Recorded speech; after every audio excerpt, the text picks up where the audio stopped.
I want all of these active. Sending the data. Okay.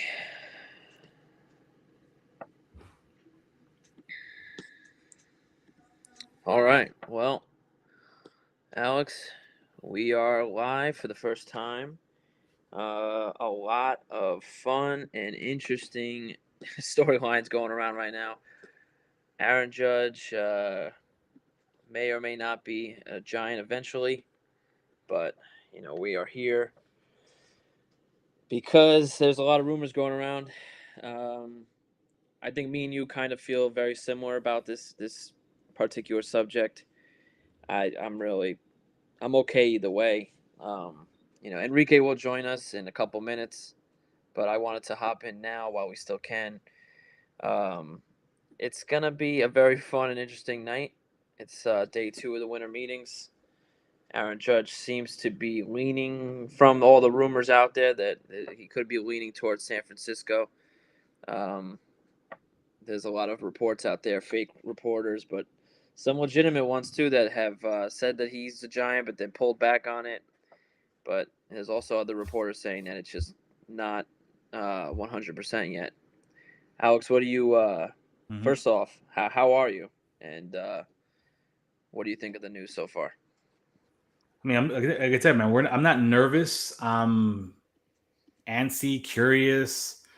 Because obviously we've been through this kind of drama before, maybe with other players, and we're just kind of seeing how this Judge saga has been, a few months in the making, and since we're here at this point now we're gonna see the consequences of what the Yankees did before the season, releasing of the numbers thing. The timing of that article in Athlete of the Year thing is curious to say the least. Yes.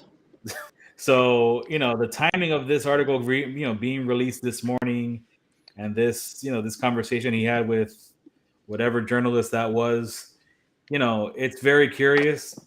It's a signal to the team that, hey man, we just don't like the way you handled this thing. And we all knew that he didn't like it from the beginning, but we're kind of hoping, season he had, maybe he put it in the back burner. Not that was right here up front the entire time. It's when he was Yep. doing what he was doing throughout the entire season. Motivation was there. He's not happy with the team. He's not happy with the Yankees. He's not happy with the front office of the Yankees. He likes the guys. I'm sure he loves the uniform. Playing in New York, I'm sure that's not the problem here. So we can't take it personally should he decide to leave. But the fact of the matter is Cashman just got a 4-year. I don't think that helps.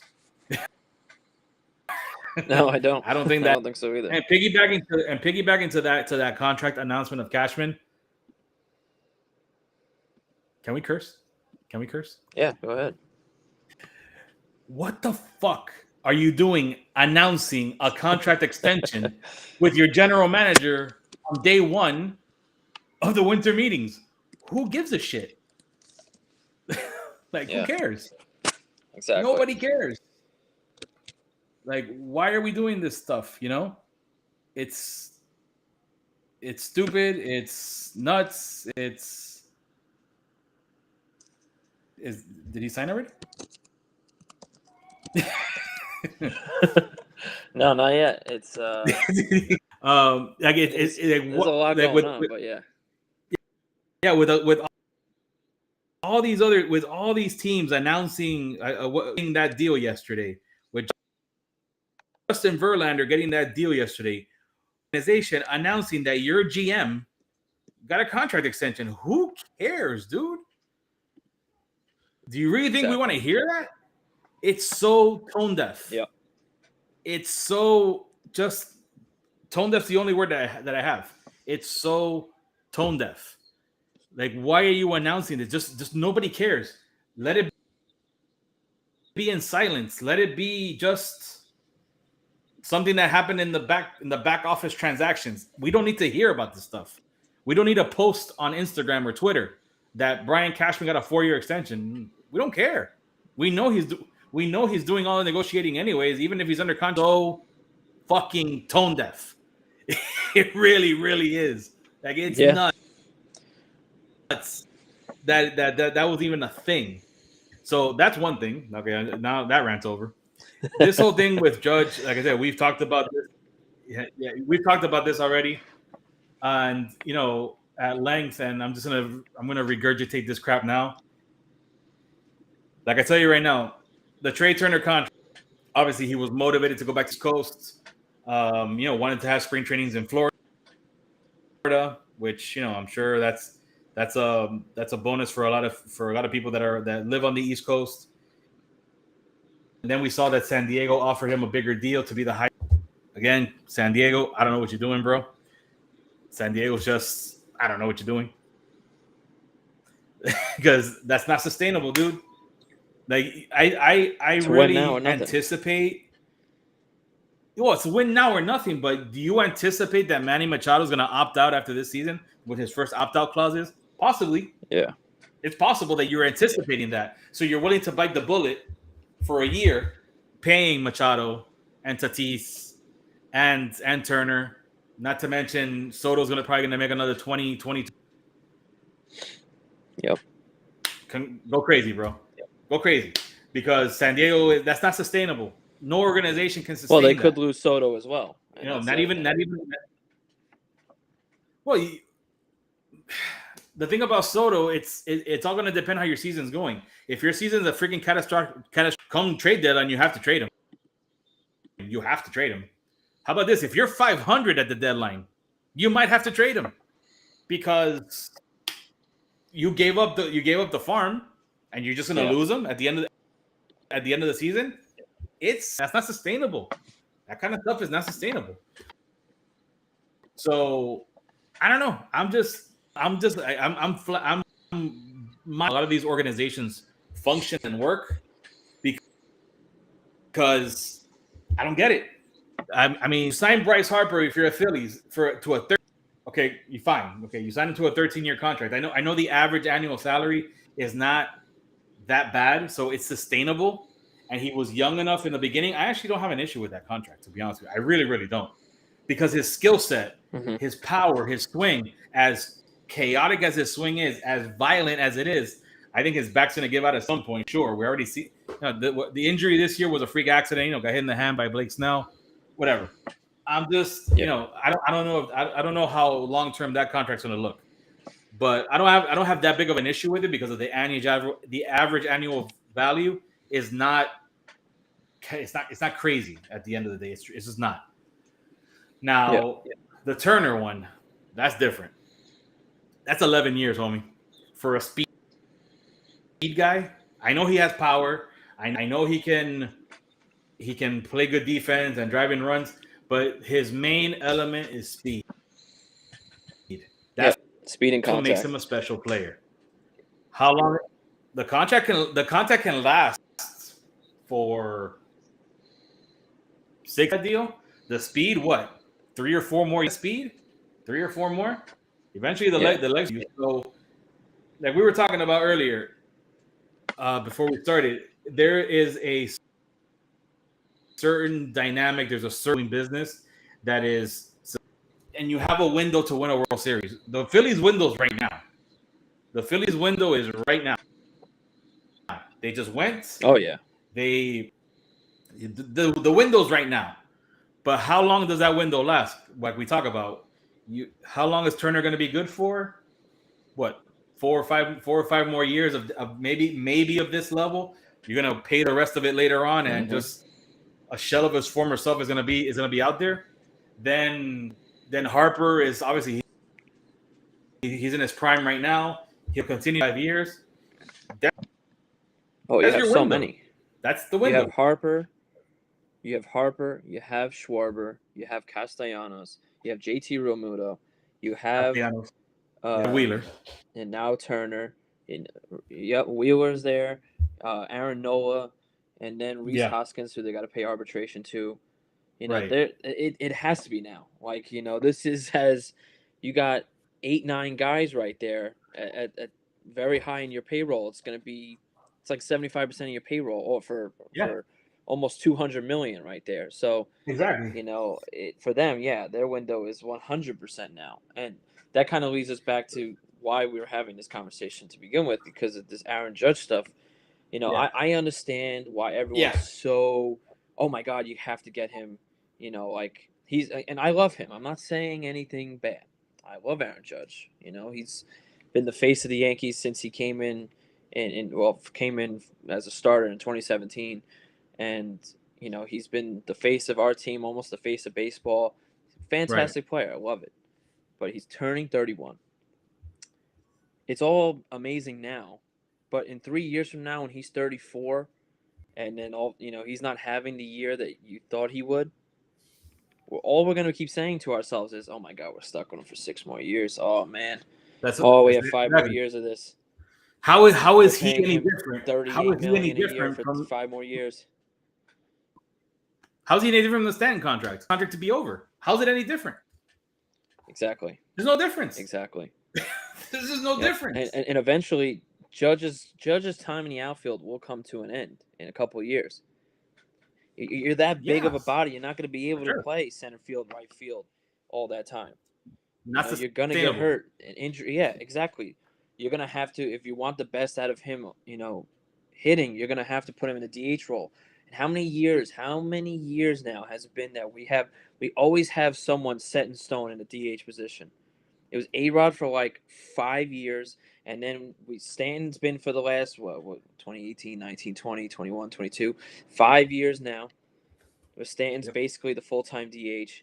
And then Yep. what? Eventually, when Stanton's time is up, Judge will take it. It's Yeah. just, and then what's especially for next year. Next year, like that's the other thing too that Yankee fans don't want to like look at yet. Everyone's so focused on right now in this moment, and as Bellinger just signed to the Cubs, so breaking news there. Whoa. Bellinger has signed to the Cubs. So congratulations to Cody Bellinger and going to the Cubs. But I'll get back to that in a second. Yeah. But with Judge, it's if you don't get him now, just look next year and the class coming in next year. You could I know the Yankee fans would have to be a part of, not having a star right fielder, and maybe even get Stanton in the outfield more, which could be beneficial. And maybe the Yankees do something more in the offseason this year and kind of fill the holes that they need with the money they would have given Judge. But you got to think Otani's a free agent next year, and so is Juan Soto, unless Juan Soto signs that extension. But you got the two Right. best players in baseball, free agents at the same time. There's you know Cashman's going to be in on Otani along with the Mets. You know it. Yep. And if we don't have Judge, Soto also becomes an option as well. And you're talking about a guy Right. who's 7 years A lot younger than younger. Judge. A lot younger. Yeah. Yeah, a lot younger, who plays right field, lefty bat for Yankee Stadium. So it's like I understand how difficult it is to see someone like Aaron Judge leave, or if he does leave, because it as of right now in this moment at 6:11 p.m. on December 6th, it seems like it's leaning towards San Francisco. But I'm Yeah. not saying he is going to San Francisco. But if it does, like, yeah, it would be like, damn, that sucks. You lose a guy you homegrown and probably would have been the captain of the team. But Right. just prepare yourselves for not only what the Yankees should do this offseason, that's the big word there, should, but also what's down the line next season. Mm-hmm. And like I understand it's scary to see someone homegrown, everyone's favorite Yankee, who people who are attached to players and not the team love to see and whatever, and that'll hurt. But you got to think, in the future here. And right now, even if we sign Judge back, we'll have X amount of money left to go and fill this team up. And Right. how many of you listening right now are confident that if you sign Judge, you're getting another outfielder, you're getting another starting pitcher, and probably some relief help. I know we got Canely today, which is something we'll talk about too. But You have those three options. Do you think all that's going to get covered up too? Is Rodon even an option anymore? Is Benintendi the option that you really want if you go out and get someone like Judge? And then there's so many things. I know Reynolds is another trade thing that people are talking about, but all that goes away. 75% of everything you thought about goes away if you go out and sign Aaron Judge. And I'm not saying that in a bad way. That's just the reality. You're right. The fact of the matter is that we can get better even if we lose Judge, and maybe it won't be right away, but not just hemorrhage the future of the Yankees just because you want to are emotionally invested in. I mean, you got to get rid of those emotions. you Exactly. got to you got to just get rid of them. If it makes sense, it makes sense. If it doesn't, it doesn't. And to me, a 9-year deal for this guy doesn't make any sense. 8 is pushing it. It's pushing it. Yeah. 7, I'm more comfortable with, but 8 is pushing it because you're talking about misery. You're talking about a miserable team for the second half of that contract, and again, you're going to be tied up with Stanton. You will be tied up with Stanton, Judge, and Cole. 3 of 3. I'm not saying that they're not part of a World Series team. Yes, they most definitely can be. But we've had them on the team already for the last 3 seasons, and it has not gotten a World Series championship. So you're talking Yep. about just 3 of the same things that have already been there that ultimately has not gotten you to that goal. You're just running it back. We have to improve and improve with, again, a Carlos Rodon. That's an improvement. Before Yep. this offseason started, I wasn't even big on really beefing up the rotation more than it already is. I thought it was fine the way it was. I was okay with giving the fifth starter chance to one of these kids in the minors. I thought that's probably the right way to go. But if they want to beef up the rotation, fine. There's nothing wrong with that. That's perfectly fine. That's an improvement. That's an addition that was not there last season or hasn't been there the last. That's an addition. Judge has been there. Cole's been there. Yep. Everything that we talk about has already been there. We're talking about improving the team. You can't improve the team by just bringing back. Improvement is getting rid Exactly. of the pieces that don't work. Yeah, getting rid of the pieces that don't work. Trying at least to shed some kind of payroll from those players that are not functioning. Them with more just something else. Now, and we talk about these kids, and we talk about your Volpes and your Perazzas and your Cabreras and whatnot, and we have a good nucleus of infield talent that's maybe not 100% ready yet. It is that you have to have a plan, and the plan has to be to either trade those pieces for better pieces, for more established pieces, or play them right away. Which I don't know if they're willing to do any of those things. So again, I find the Yankees, even everything, that's a team to me right now that's just screaming dysfunction. There's a lot of dysfunction with that team right now. I think that their pursuits of Aaron Judge is more emotional than it is related. I think it's more emotional. They don't want to let him go. Okay, don't let him go, but understand the repercussions of giving somebody a contract of that size at that age. You Yep. give Juan Soto a 9-year contract, a 10-year contract. I'm fine. That's cool. by the time the contract's over, he'll be what, 36? Great. Yeah. Exactly. Like, no big deal. No big Exactly. deal. But this is different. Animal. This is a 30, 31-year-old man. For And 9 years. and honestly, he's earned this position. And that's what you got to understand. He's earned this privilege to become a free agent, to get as much money Hmm. as he possibly can for him and his family. And be happy for him that believe me, right now, it's a complete 100% business decision on his end. And if it's San Francisco, it's San Francisco. If it's the Yankees, it's the Yankees. But how about this? At 9 years, I don't want him in New York because I know what the future will hold. The future will be miserable for this team if Yeah. they don't win a World Series in the next 3 years. You had a 3 year window. It's tough, man. That's a tough window. That's a tough window because you still got Houston, you still got the Phillies over there making these kind of moves. It's a tough window. The Dodgers are still obviously ripe and ready. Atlanta, it's a tough window. Yeah, you're trying to beat. You can beat them. I think your window to win the title because after those 3 years, we're gonna 2009. We're gonna go right back to that. Oh The yeah. post 2009 hangover, and how long is it? Yeah, we're already 13 years after that, and we're here. Yeah, and that's perfect that you said that because I know people are talking about it.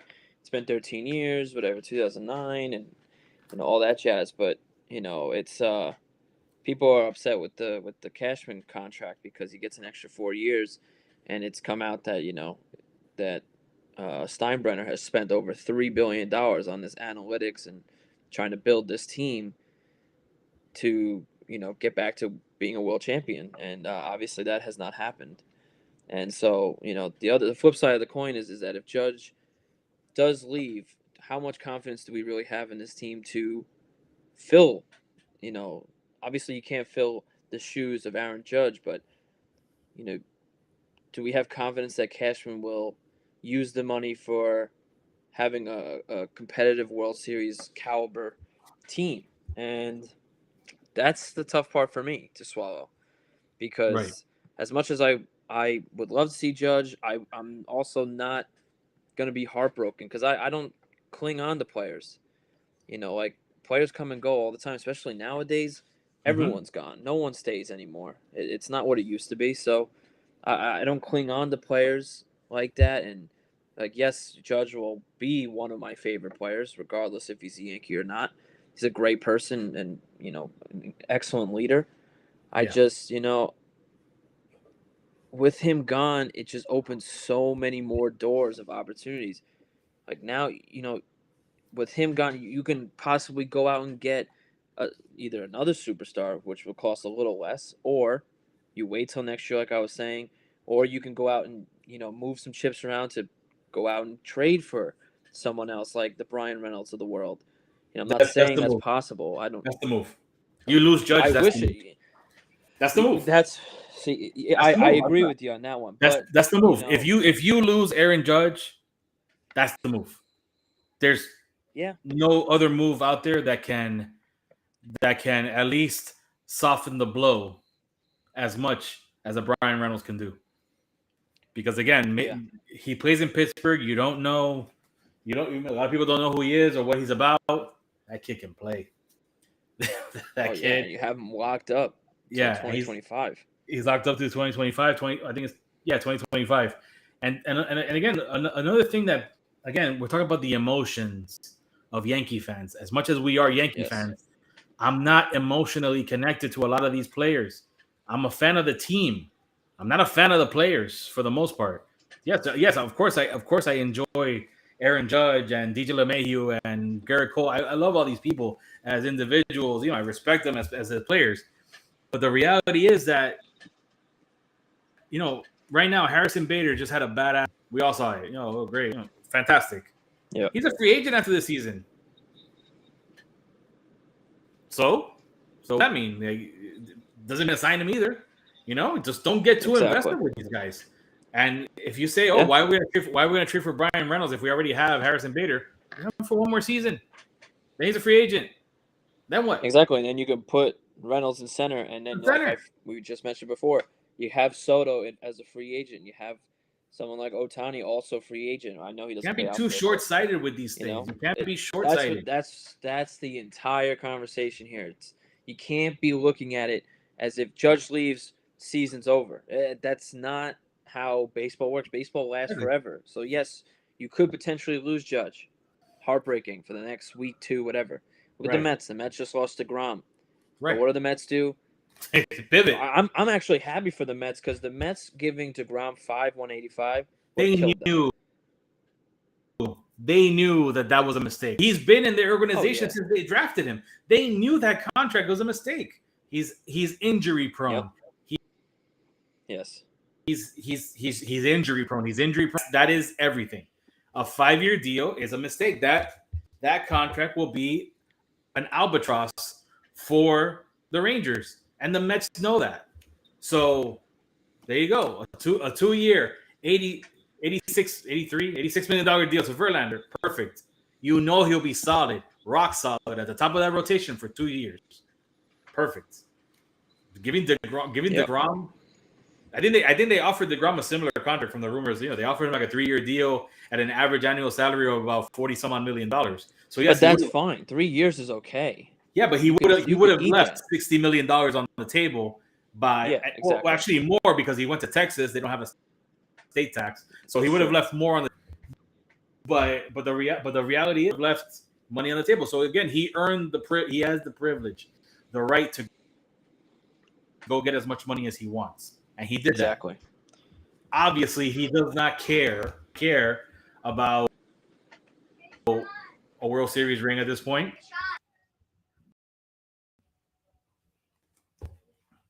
Saying you're going to Texas, you got to compete against Houston, you got to compete against Seattle, so tougher competition there. I feel the Mets were right there, right, ripe and ready to go deep into the playoffs. So yeah, it goes to show that he was just swayed by the money, and which is fine. He earned this right to go get as much money as possible. So there's nothing wrong with that. That's the thing. No, you can't fault these players for going after the cash. Look, Trey Turner left $41 million on the table by not going to San Diego. So there you go. Exactly. Like he that was surprising. I was pretty surprised by that. That was a lot of money to leave. Yeah, but he wanted to be on the East Coast. Like him and his wife. That's again $40 million. But if you're making 300, not that big a deal. And not to mention, again, California state taxes, he would have been leaving 13% on the table there too. So it probably comes up to the same amount of money at the end of the day. So I gotta take a break, man. My freaking leg is cramping. I'm gonna stand up for a minute. Do you? That's what life's all about. It's not recording, so. But yeah, no, I get that. It's crazy, man. That's why I love the winter meetings, man. It's always such a fun time in the year where so many fake rumors and real rumors come to light, and I would tell you. And did you see this contract? That's a contract. That's $17.5 million for 1 year. That's a qualifying offer for a guy. Yeah. Who had that crap of a season. That's why. Again, you're paying the guy for something he did 3 years ago. Exactly, and he purposely wanted a 1-year deal. There were a lot of teams that were offering multi-years, but he purposely wanted the 1 year so he could rebuild his name, and he gets a perfect opportunity now in Chicago. That's you couldn't ask for better to start over and try to have something of a 25 to 30 home run season, and then you're right back in it. You're right back into a nice contract waiting for you on the other side. So I think it's perfect for the Cubs. I think it's perfect for Bellinger. It's a very good deal for him. I think all of the deals have been good for the players.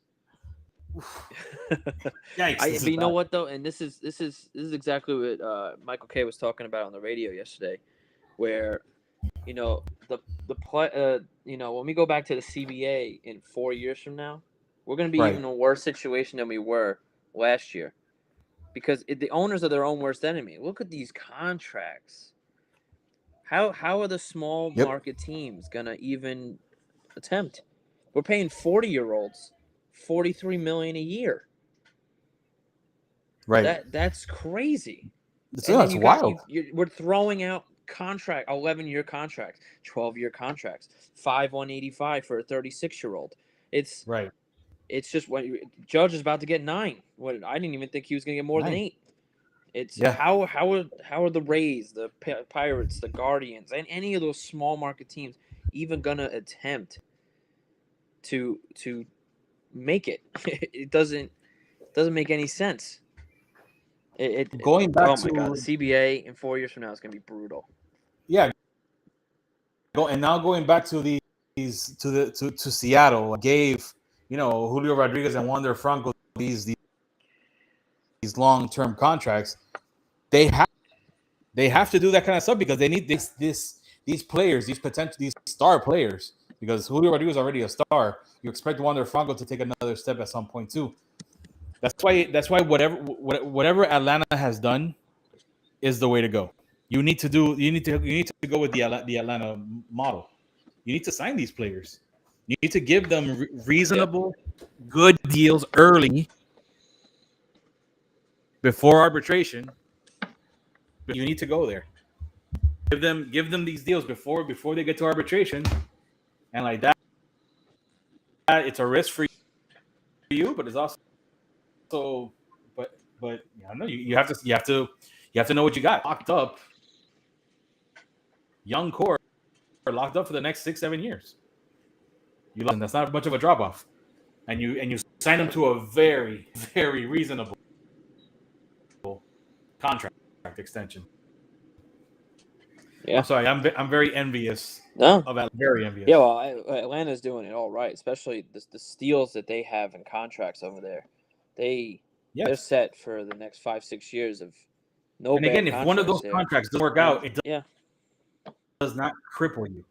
Nope, not at all. Yeah.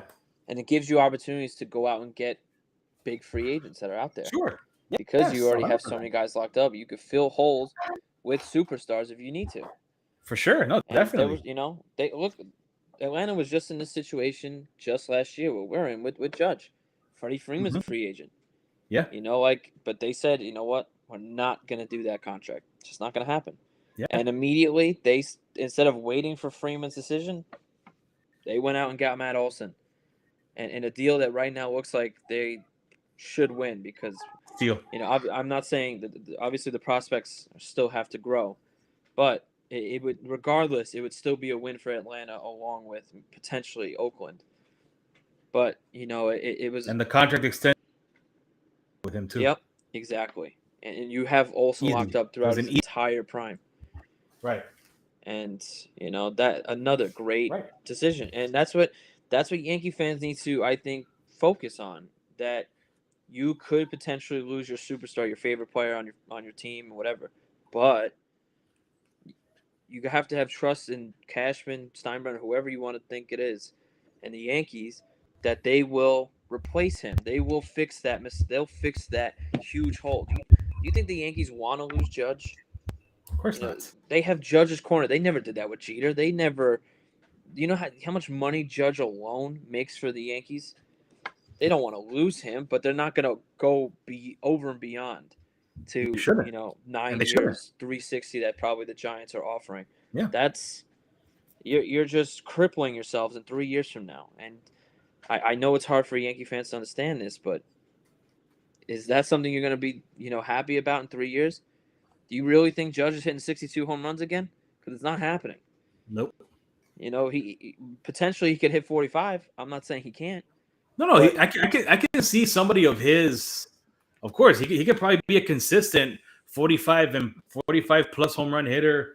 Obviously, doing whatever he does, playing that plus defense in right field, covering center field in a pinch, and and hitting around 280 because for a while, not for the length of the contract. That's impossible.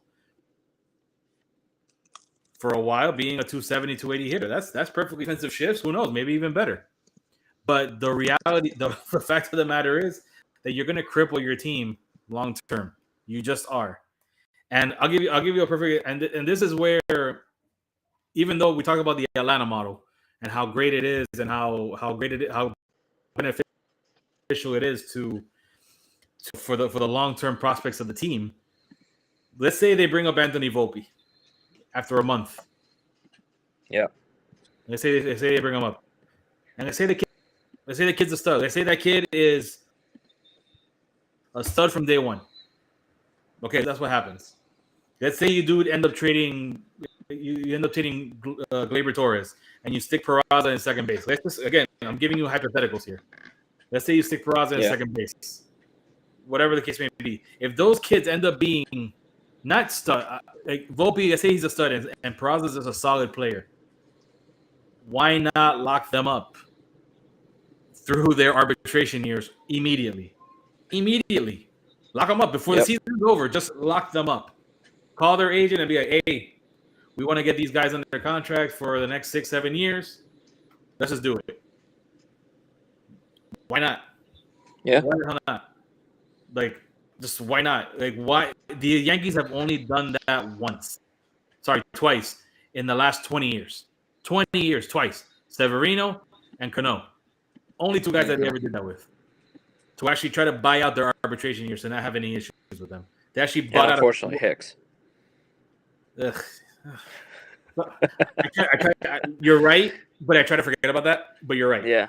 But you're right. Yes. And I thought the Hicks deal at the time was fantastic. $70 million for 7 years, $10 million a year. I thought the shit was a bargain. So because he had one good year with us. He had one good year. Yeah, granted, yeah. And then Tommy John surgery, then everything went to shit. So exactly. So whatever, and not to mention his everlasting pursuit of Tiger Woods' niece. Something weird about that. I don't know. Uh-huh. So whatever. It's just one of those things that But I'm talking about homegrown. That's what I was talking about. I was talking more homegrown. And Hicks wasn't homegrown. Obviously, he was a trade. So from the homegrown people with Cano and with Severino, those are the only two guys that they've actually locked up. And for Cano, they actually bought out 1 or 2 years of free agency. And then free agency came and they did the right thing with him too. Granted, their pivot was shit. Let's just keep it real. The pivot was garbage. But the decision not to sign him to a 10-year deal was the right move. Yes. Their pivot was just crap. Ellsbury and McCann, really? That was your pivot? Like, shut up. Well, and Tanaka at the time. But yeah. Yeah, but Tanaka, you felt that Tanaka was kind of separated from Cano altogether. You knew McCann and Ellsbury were directly connected to Cano not re-signing. Tanaka was independent of that. So yeah, I wonder if the Yankees would have pulled the trigger completely though on Tanaka, and I think they found it much easier once they realized Cano was gone. And then Ellsbury at the time though, when that deal happened, I was happy he was no longer a Red Sox, and if he could just be the guy he was the year before we signed him, because he didn't have a great year the year we took him. Right. Yeah. But the year before he was like second or third runs in the MVP voting. Yeah. And when he had those 30 home runs, with 30 stolen bases, he was a stud. That was the year he juiced up. Whatever. Yeah, well, he didn't know that at the time. So I was happy to have the center fielder that we desperately needed at the time. And McCann was still just leaving his prime, but still a very good catcher in a time where the Yankees were in a contract hell storm. But when we signed McCann, though, again, this is just the way that baseball's just moved the last 5, 6, 7, 10 years. When we signed McCann, the shift wasn't prevalent yet. So the shift killed McCann's career. So again, I'm not saying that's the Yankees' fault. That's something you could have foreseen, but that's exactly what happened. The shift killed McCann's career faster than it probably should have. So again, if it was crap, you signing a catcher, signing a center fielder, you were, and again, a center fielder that you were hoping could go back to a 2 year ago form. There was no recency bias there. His walk year was shit. It was crap. It wasn't a good. It wasn't a good year. So that's the part that again, I just don't understand these decisions really, because I know it wasn't the right call. Like, it's just, we say it. Hindsight's 20/20 and everything, and maybe at the time I was like, okay, but you start learning a little bit about players and their how about this, their desire, and Ellsbury is not a passionate baseball person when it comes to he's just not. So it makes me laugh to see him on the ballot. I'm not gonna lie to you. He did 10 years. That's all you need. So I know. You get 10 years, you get automatically on the ballot, and that guy should get bounced after the first year. That dude's not getting. I don't know if anyone could give him a single vote. That dude's getting the 000. There's no way. Absolutely not. Yeah. If as a baseball writer, voter, whatever you want to call yourself, right? If you're giving Ellsbury a Hall of Fame vote, you shouldn't have a vote. You shouldn't have a vote.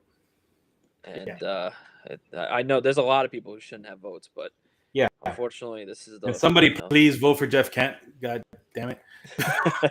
Jesus Christ, what the hell are you waiting for? Man. Hey, I'm in a conversation with people don't like where I feel Alex Rodriguez and Manny Ramirez should be in the Hall. That's a separate topic altogether. I want to get into that. It's a broken record at the end of the day. We're just talking about just people who are out of touch with reality. And not to mention there are multiple steroid users in the Hall of Fame already. And, you chose to put them in. So, again, we've talked about before, national level, the bars are there. The bars are low. If you already crossed the bar, you have to let everybody else that deserves to be in. You got to let them in. And the bar when it came, we can debate about Harold Baines all day long. That's the bar for certain players. But besides the Harold Baines conversation, the fact that you put Pudge Rodriguez on the first ballot is comical. He deserves to be in the Hall of Fame. He is the best catcher of our lifetime. But to say that he is not a steroid abuser is comical.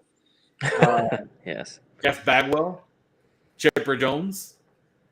I'm missing somebody. David Ortiz obviously was a first ballot Hall of Famer, and he already had plenty of rumors around him. So, come on. Yeah, really? that's what kind of creaked the door open a little bit, because everyone was like, "How could you vote him in, right? Not others?" But I know he never positively tested officially, even though it was out there.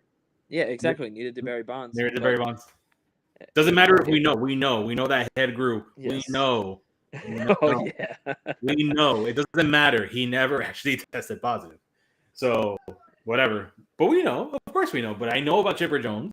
I know about Pudge Rodriguez. How about this? I know about Pudge Rodriguez personally. I know people that gave him things. So I know about Pudge. I know about Jeff Bagwell. I know about how about Mike Piazza? Are you freaking kidding me? Mike Piazza. Really? Like, come on. Yeah, exactly. Like, relax with this stupid but rhetoric. It goes based off of fan favorites at the end of the day. Sure. That's really what it is, and nobody liked A-Rod. And not to mention that a lot of these players, whether intentionally or not, they brown-nosed the hell out of the media, and they got on these writers' good sides. They gave them access to all these interviews and blah blah blah blah blah. They got a good reputation amongst journalists, and that's why they get voted in, because they were such nice guys. Well, nice guys don't. Not everybody in the Hall of Fame should be in there just because they're nice. Look, a better conversation, even though we're not going to have it, is Curt Schilling. That's a better conversation. Does he deserve to be in the Hall of Fame? Yes. Is he an asshole? Fuck yes. But whatever. What can you do? He's an asshole. But he's a Hall of Famer. So then you think because I have friends watching this. Okay. Do you think Jeff Kent should get voted into? You said Jeff Kent. Should Andrew Jones be voted in as well then? Hell yes. Hell yes. Okay, good. I'm the same boat. Hell yes. I loved Andrew Jones, man. Andrew Jones is the best center fielder of the last 30, 40 years, whatever. It's the best center fielder. That guy made that pitching staff dominant. Like, that whole thing. Please. Andrew Jones. Of course he's a Hall of Famer. Well, no, that's what my friend's asking, because he said if you're going to say Jeff Kent, you have to say. Did you see Andrew that? Jones. Bro, the eye test. Forget about the freaking numbers. Okay, the numbers are there. The numbers are he has Hall of Fame numbers. But come on, man. The Atlanta Braves were a nationally televised team on TBS in the late 90s and all through the 2000s. The eye test alone shows you that Andrew Jones was a Hall of Famer. Yeah. The moment he left Atlanta, yes, his career went to shit. Let's just keep it real. I give him credit. He took a role with the Yankees and the White Sox, and he played admirably during the later parts of his career. The best center fielder, comparable defensively, especially, even more so. He was better than Griffey defensively. It's a better defensive center fielder than Ken Griffey Jr. And Griffey was one of the best ever. Well, he's there. Griffey never made those type of plays. He made great defensively, sure. Defense. I'm only talking defense. I'm talking defense. Okay. Look, how about this? I'm gonna throw another name out at you. that deserves to be in the Hall of, in my opinion, deserves to be in the Hall of Fame, just like Andrew Jones, is Jim Edmonds. Jim Edmonds is a Hall of Fame Wow. player. To me, Jim Edmonds is a Hall of Fame player. Defensively, him and Andrew Jones were on par. They were fantastic defensively, both of them. And Jim Edmonds put up some pretty nice numbers in his career. Very nice numbers. So that's a name consideration in my opinion. So that's that's that that's not the alcohol talking. That's real. No, listen. It is a fantastic debate. I wish more writers could have within each other because it is very questionable each and every year when people I post always up. I always had an issue with Fred McGriff not getting into the Hall of Fame because of 7 home runs. 7 home runs. I always had an issue with that because he would have hit those sevens during the strike season if the strike wouldn't have happened. Because if he would have hit 500, he'd be in the Hall of Fame already. But since he hit 493, it took him 12, 13 years to get in. Talk about 7 home runs, dude. And not to mention he was 7 home runs. Not to All mention right, he so was, you know, do you think Kenny Lofton should be in then? I think he deserves to be in there more than Harold Baines. I agree with you on that one.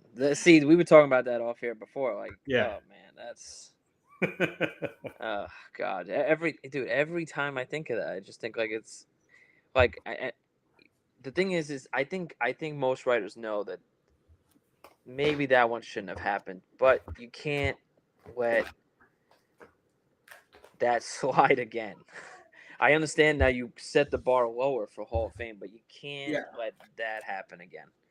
Well, And but he was. I'm not saying Harold Baines isn't a great player. He is. I just don't think he's a Hall of Famer. Harold Baines was a compiler. He compiled numbers because he played for Yeah, so because long. of played forever. Yeah, Played forever. So he's a number compiler. You can argue, even though I believe he's a Hall of Famer, you can argue that Omar Vizquel is a compiler as well because yes, he you played could for say so that. long.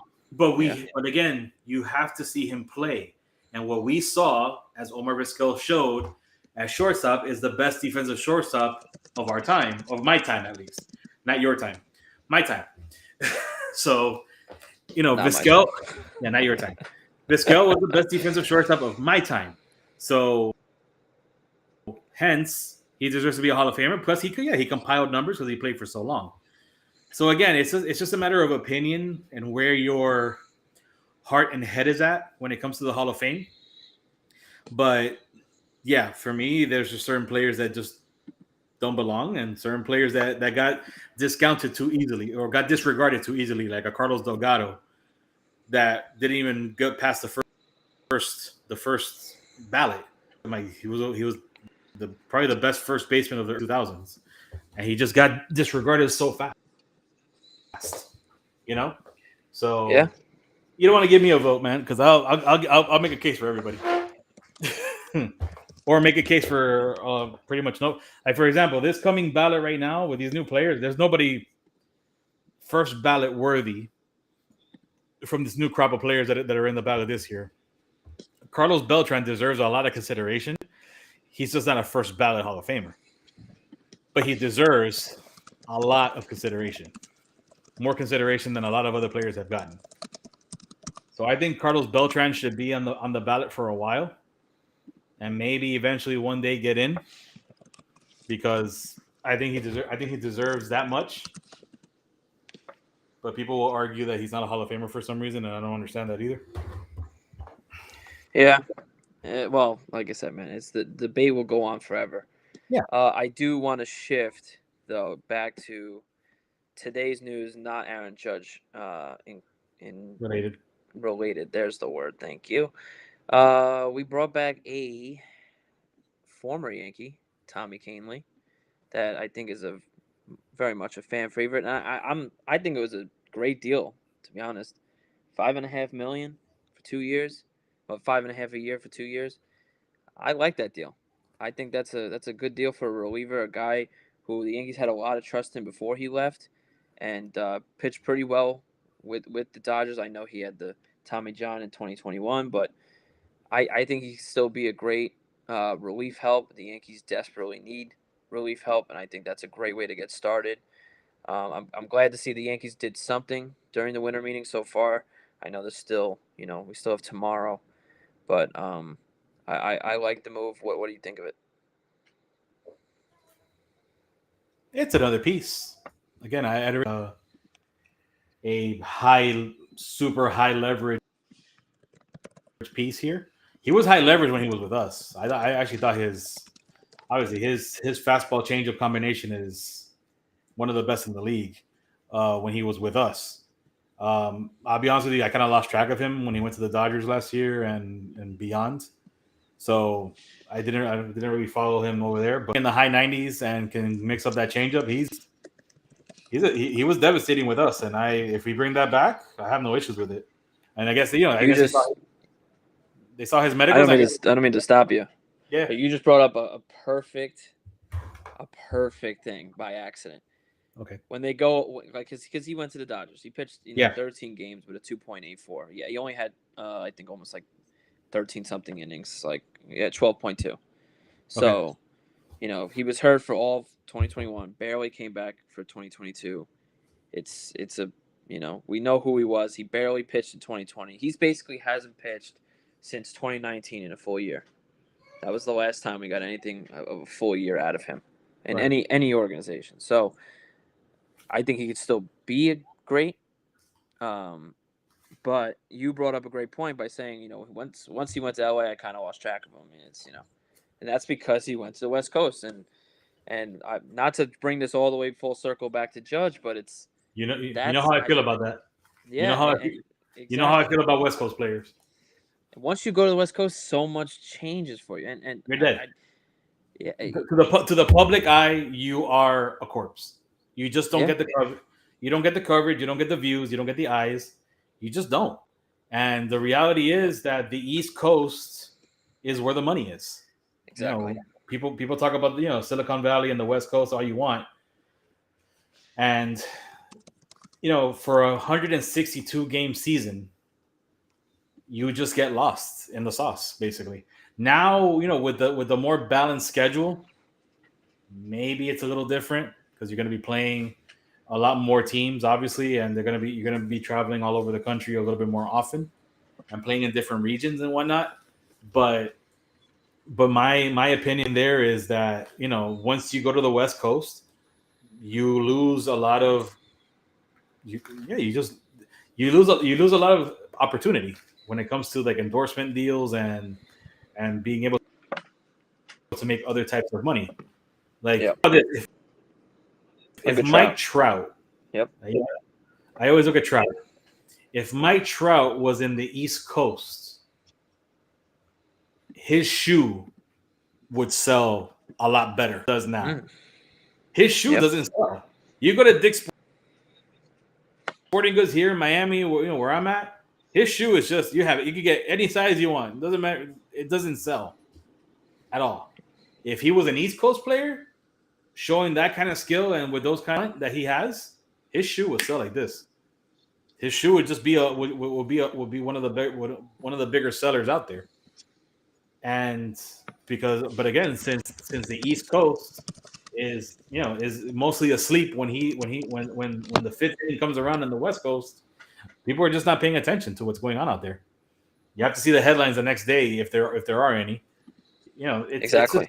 It's just different, man. It's a different animal altogether. I use the example of Mookie Betts a lot. Mookie Betts obviously with Boston was everywhere, and now with the Dodgers, yeah, he's still a fantastic player, top 10 player in the league. We know that because we follow baseball. But Hmm. your average Joe across the street who watches Red Sox games once in a while, or watches Yankee game once in a while, or follows the Marlins doesn't remember Mookie Betts very much at all. Yeah. He'll get reminded when you see him at the All Star game. You know, so Yeah, and I love Mookie Betts, but of like I course, don't pay attention to him nowhere near as much as I did when he was with right, the Red Sox. Like correct, exactly, he was on TV. I was watching him play the same time the Yankees were every night. He was doing incredible things. Obviously, his tenure with the Red Sox is one for the ages. But sure. when he went to the Dodgers, you were like, oh, cool. Wow, look at him wearing the Dodger blue. But then once you got comfortable with knowing he's over in the West Coast and with the Dodgers now, you're like, all right. Yeah. Like after like 6 months, you're like, okay, Yeah, like it and just fades. and you for you and not that I don't forget how great of a player he is, but Yep. most No, people no, do I it. know. And then you have this crazy statistic because it's insane. You know, he has the most 3 home run games in Major League Baseball history.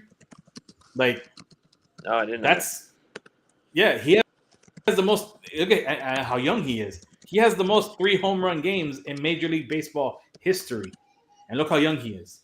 Like he's must see television, but he's not on the East Coast. You don't get to appreciate just what a fantastic talent, likely future Hall of Fame talent that Mookie Betts is. And and then when you hear the like, for right now, I'll give you like we'll get to see Mookie Betts on a better level come the World Baseball Classic. Because I don't know if you've seen that roster. Mookie Betts is the second baseman Yeah. of Team USA. Well, he He's said gonna play he second said to the base. Dodgers that he wants to play second base now.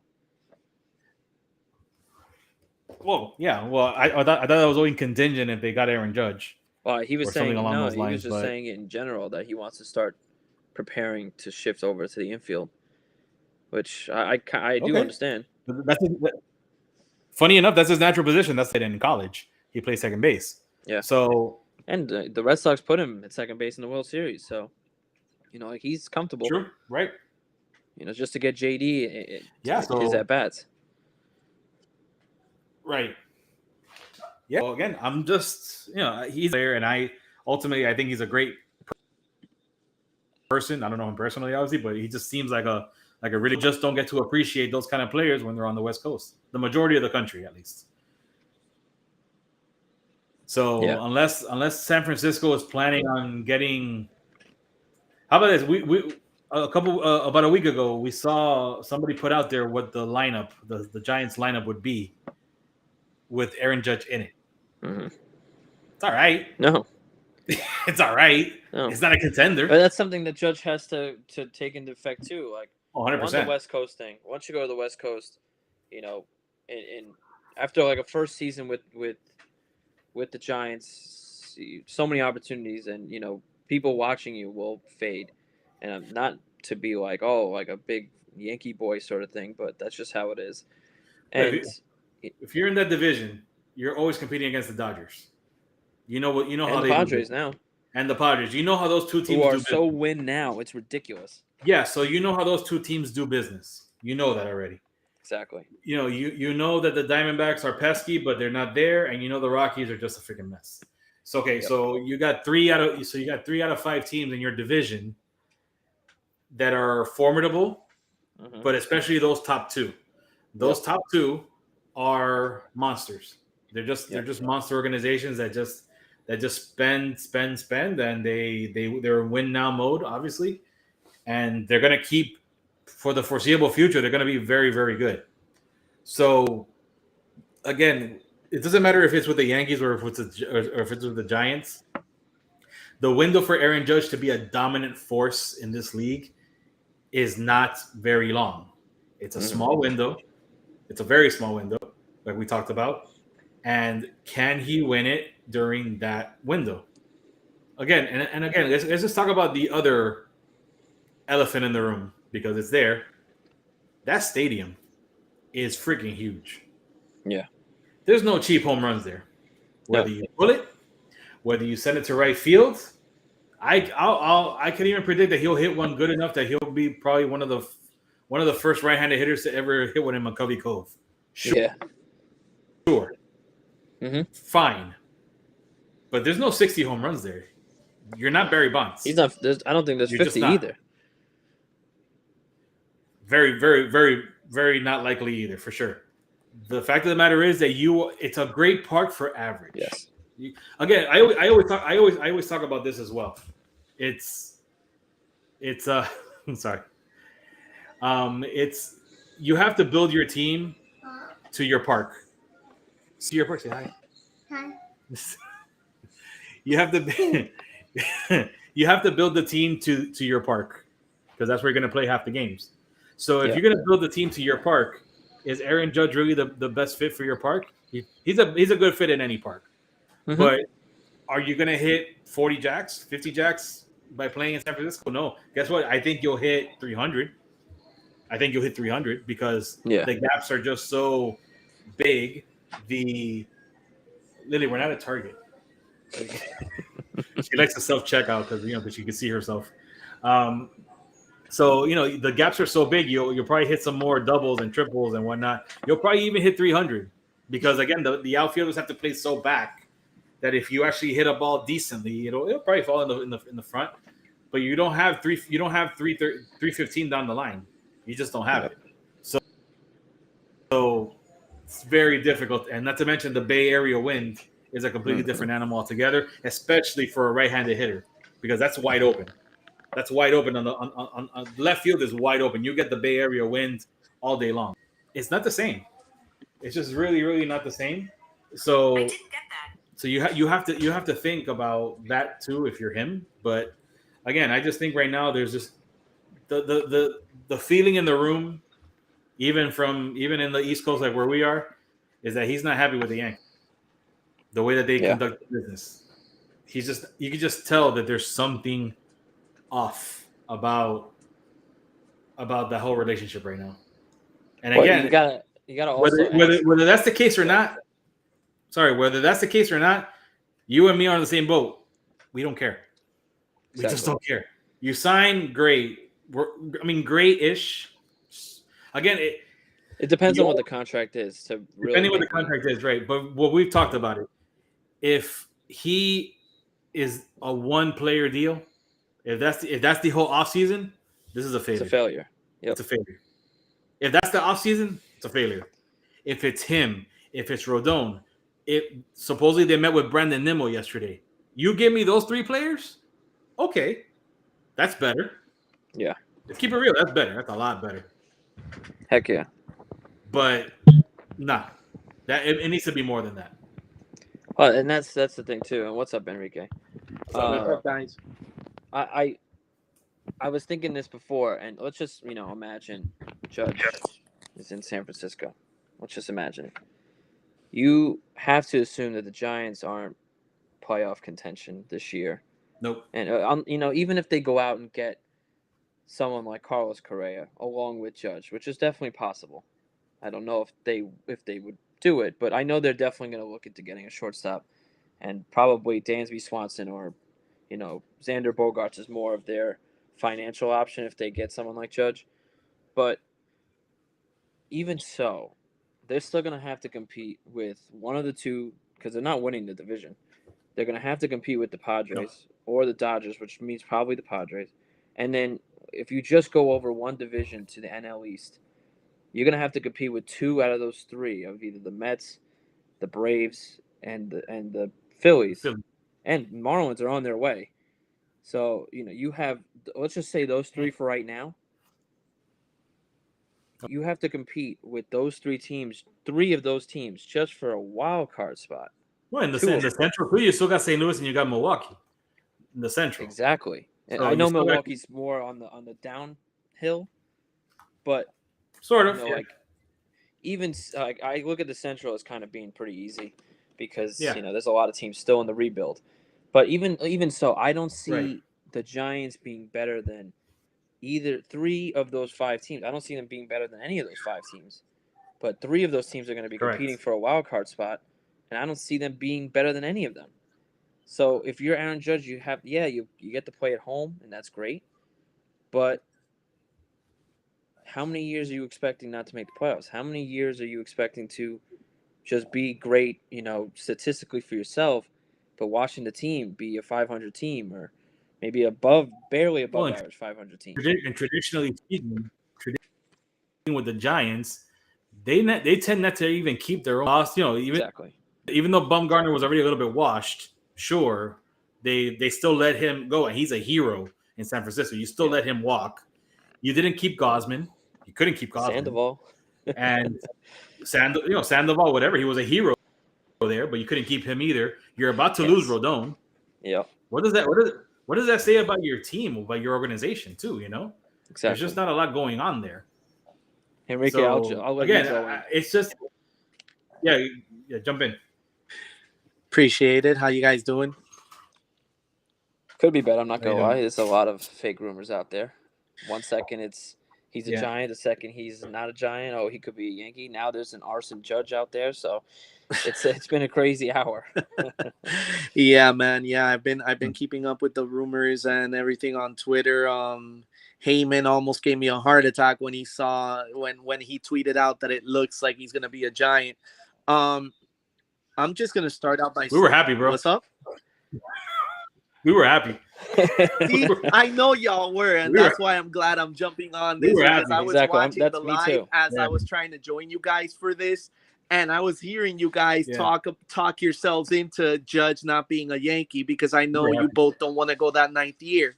I say you do though. Like I'm the 1/3 of this podcast that says you give him whatever it takes because he is the face of your franchise, and I'm gonna go one step further with it and actually agree with something you both just said. Let's be real. He's not winning jack over there in San Francisco. He's really not, man. I mean, at the end of the day, we can look at the Mets, we can look at San Diego, we can look at the Braves, all those teams, fine. But at the end of the day, let's be real. The one team you're chasing, if you're Aaron Judge and you go to the NL, is the Dodgers. Like that's the end all be all in the National League. Does adding Aaron Judge and even another free agent make the San Francisco Giants better than the Dodgers? No, it does not. And not even the I'm Padres sorry. either. Not even the Padres, not the Braves, not the Mets, Oh, not the none of those, Phillies. or the Phillies. None of those teams. That's Exactly. right. That's right. The Phillies got better with Turner. adding yeah. So But that's what I'm I saying. mean, Those 5 teams, who 3 of them are going to be wild card teams, but you're not better than any of them. You're not No. better than anyone. Yeah. So you're talking about probably 3 years of from age 31 to 34 seasons of sitting there, being most likely not even a playoff team. Are I mean, you prepared to do that?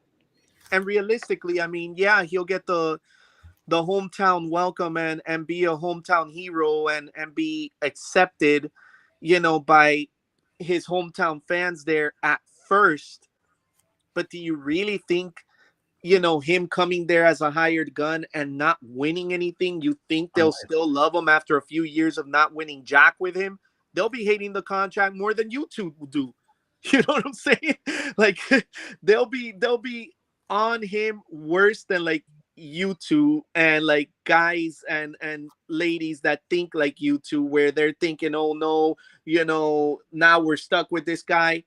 At least Yankee fans, at least the majority of Yankee fans, I would like to think that even if they were quote unquote stuck with him, they would accept him and they would be happy that he's a Yankee for life because he's homegrown. He's not a hired gun that we brought in, you know what I'm saying, like an Alex Rodriguez, where Alex, I know we spoke off air where you said it's like the A-Rod contract all over again, but I differentiate with you because the A-Rod contract, we looked at it that way because he was a hired gun. We got him from Texas. Aaron Judge is a homegrown Yankee. We drafted him. We brought him up. We saw his ups and downs. You saw him struggle in the beginning of his career with that huge K rate, and we've seen him improve year after year to the player he is now.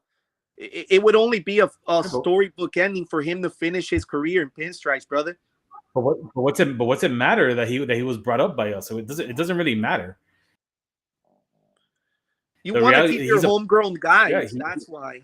Yeah, but you don't want to sacrifice the quality of your team either in the long run. Again, there's no difference between Aaron Judge right now and Giancarlo Stanton right after his MVP season with the Marlins. There's no difference. They both had monster years, once in a lifetime years that none are going to ever have again. None of them are going to have those years again. So and they signed their big deals right after. And right now we're dying for the Giancarlo Stanton contract difference. Zero difference. But let me see if you can at least justify that a little bit. I will. I'll give it a shot. First of all, I'll start with the obvious. Again, Giancarlo Stanton, another hired gun.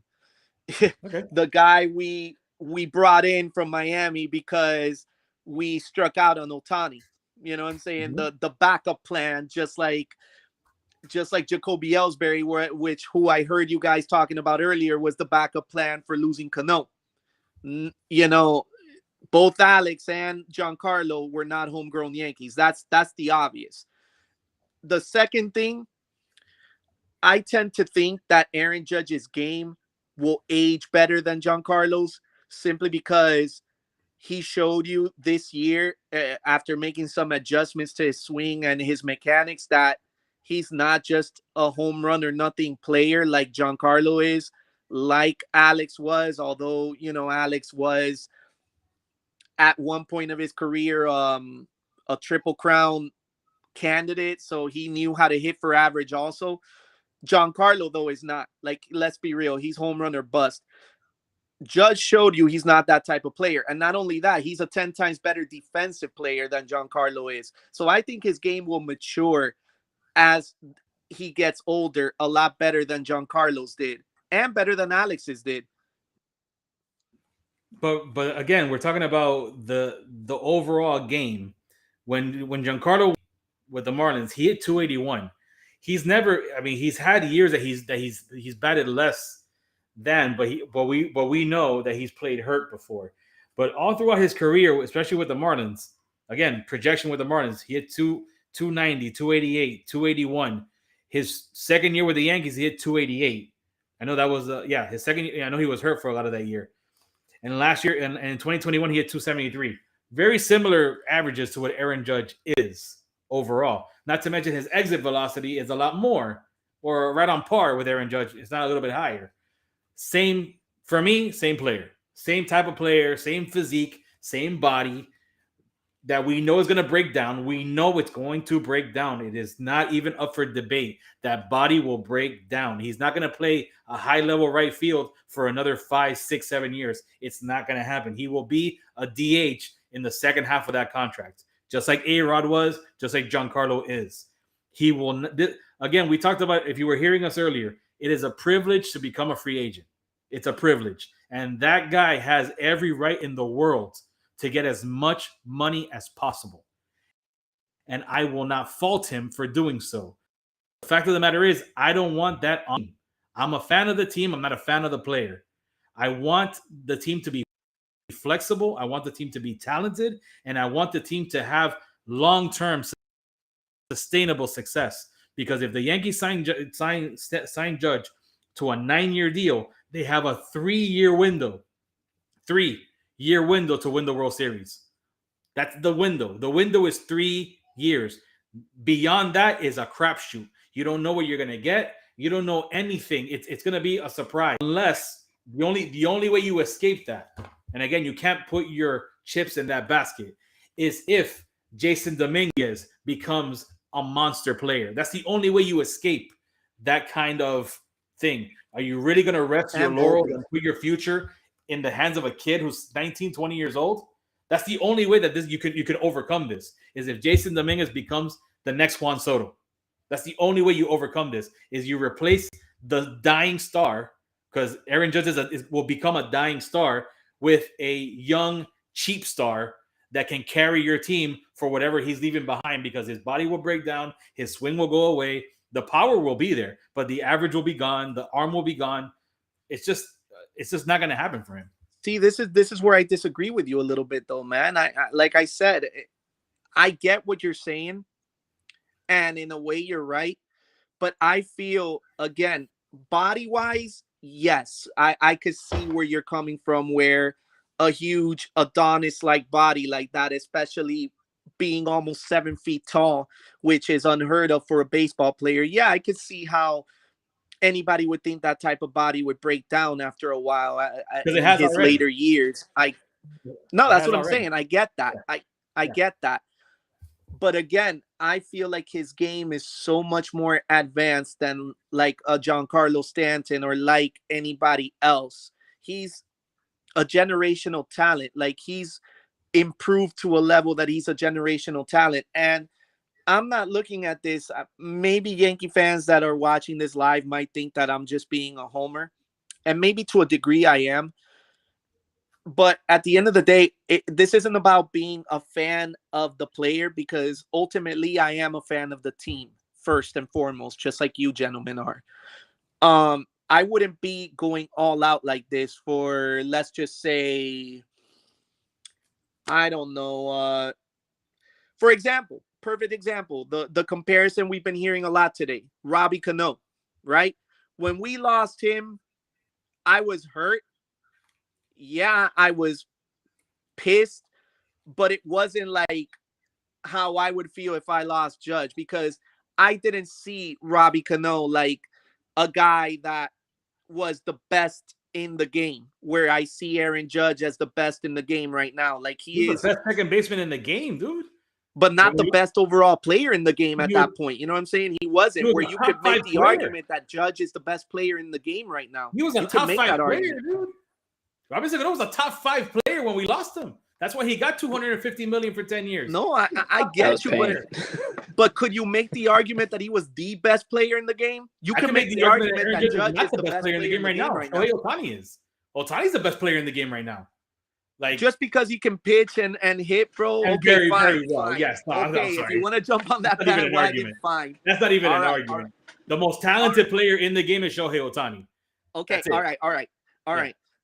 Listen, you want to make that argument. I'm sure there's a lot of people that will agree with you. It's something we haven't seen since Babe Ruth. I get it. Okay. But other than him, who would you say is the best player in the game right now? A lot of people will say Aaron Judge. Like he is. There's a reason, dude. He's commanding sorry, I was about to say $360 million. Like there's a reason he's commanding that type of money. He had the best fuck you season in the history of baseball, dude. He had but that's what I'm saying. Sure. Like, but that's what I'm saying. So that's why this is. That's why the contract that they offered him before the season started was super fair. I know that we shouldn't have heard the numbers. Fuck you. Move on. It's the reality. The reality is that contract was super fair for the player that he was then. Why is he getting this offer now? And because of the injury concerns, I get it. But that's what I'm saying. Like the player he has turned into, and I don't think this is a one FU season and just him doing that good, and that it's a season we'll never see again. Maybe we won't see it to this caliber again. But no. I think he's evolved, dude. I think this was his breakout year. And that's what I'm saying. I'm looking at this as both a fan of the player and a fan of the team. You lose this caliber player, and it's going to damage the team, I feel like. You know what I'm saying? That's just my opinion. Like, you don't overcome losing a player of this caliber. Like, you lose a player of this caliber, and it's gonna haunt you for years to come, brother. I promise. You can overcome. You can overcome. There's how about this? The plan B sounds better to me than the plan A. What's the plan B? What I heard y'all saying? Juan Soto next year, Shohei next year. Come on, man. Dude, you can't be sure. Look, I'm sorry. Right now, look. How about this, Enrique? You tell me what player you think is better. We saw, you heard me before. We already know what this team is with Aaron Judge on it and no other improvements whatsoever. We know what it is. Of course. It's garbage. Yeah. It's garbage. I'm sorry. It's straight up garbage. Yeah, if you do nothing else, yeah. It's a 95, 100 win team that will get to the playoffs, and that's it. Okay. Mm-hmm. So. Agreed. And like I tell you, unless, like I said before, unless the Yankees prove us wrong, you're putting a lot of faith in them proving us wrong. Which again, I do not have any faith in them whatsoever because they have not shown me that they are going to be pre-2009 spenders. You know, they're not showing me that. So since we know how this team functions, if they give Aaron Judge anywhere between $300 and $400 million to come back, and that's all they do this offseason, this is a horrible freaking offseason. It's a piece of crap. I agree. You have to do more. So if you tell me plan A is re-signing Aaron Judge, getting another outfielder or someone like that, and signing Carlos Rodon and going youth in the infield, I'm all for it. Go ahead, sign me up. I'm good with that. But if you tell me that because we're signing Aaron Judge, because this is what it seems like, because we're signing Aaron Judge emotionally, because they have an emotional connection to the man. If Aaron Judge is all you're gonna do, count me out. I don't want him. I want Plan B. I want Plan All B. right, well, I want a trade. I want a starter. I want everything. I want Plan B. Because if that's all they do, I don't want it. all right, I have a question then. Yeah, Judge, Benintendi, Rodon. You I'll take signing it. up for it? I'll take it. I'd be Because happy with that. that's I'll take it. probably if I'm not Judge saying is I'm on the ecstatic. radar. I'm not saying I'm over the moon, but I'll take it.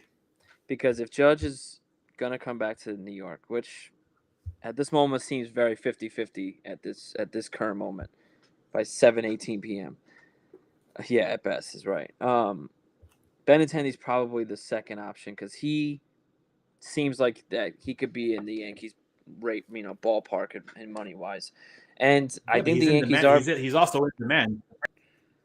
I know. Well, I think the Yankees will do like they did with Canely today because the Red Sox were about to get Canely, and the Yankees said hell no, and they By took the him. way, I didn't get to comment Right. when you guys talked about that. That was a great signing, great underrated signing. I just It's hope it's not good, the but only it's signing. Like one of our followers, Matthew Rosen, responded to us when we tweeted it out. He was like, he put the perfect tweet that basically echoes what every Yankee fan is thinking. Oh, that's great. That's nice. Give me Aaron Judge. So yeah. an Well, underrated option. It's good. I'm happy. It helps our bullpen. I just wanted to give my 2 cents before you continue, Sean. Go ahead. I'm no, but sorry, brother. I like Canely, and that's it. That's fine. But it's like another like move where we clearly liked that player when he was a Yankee, so we bring him back. And Canely hasn't had a full season.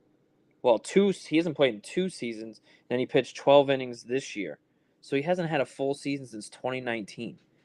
So you're hoping for 29-year-old Canely when you get 33-year-old Canely. So how much and coming off Tommy John surgery. So it's a yes, it's a great deal because money wise, $5.5 million for relievers, nothing. It's chump change for someone like the Reclamation Yankee project, man. organization. You know the Yankees love those.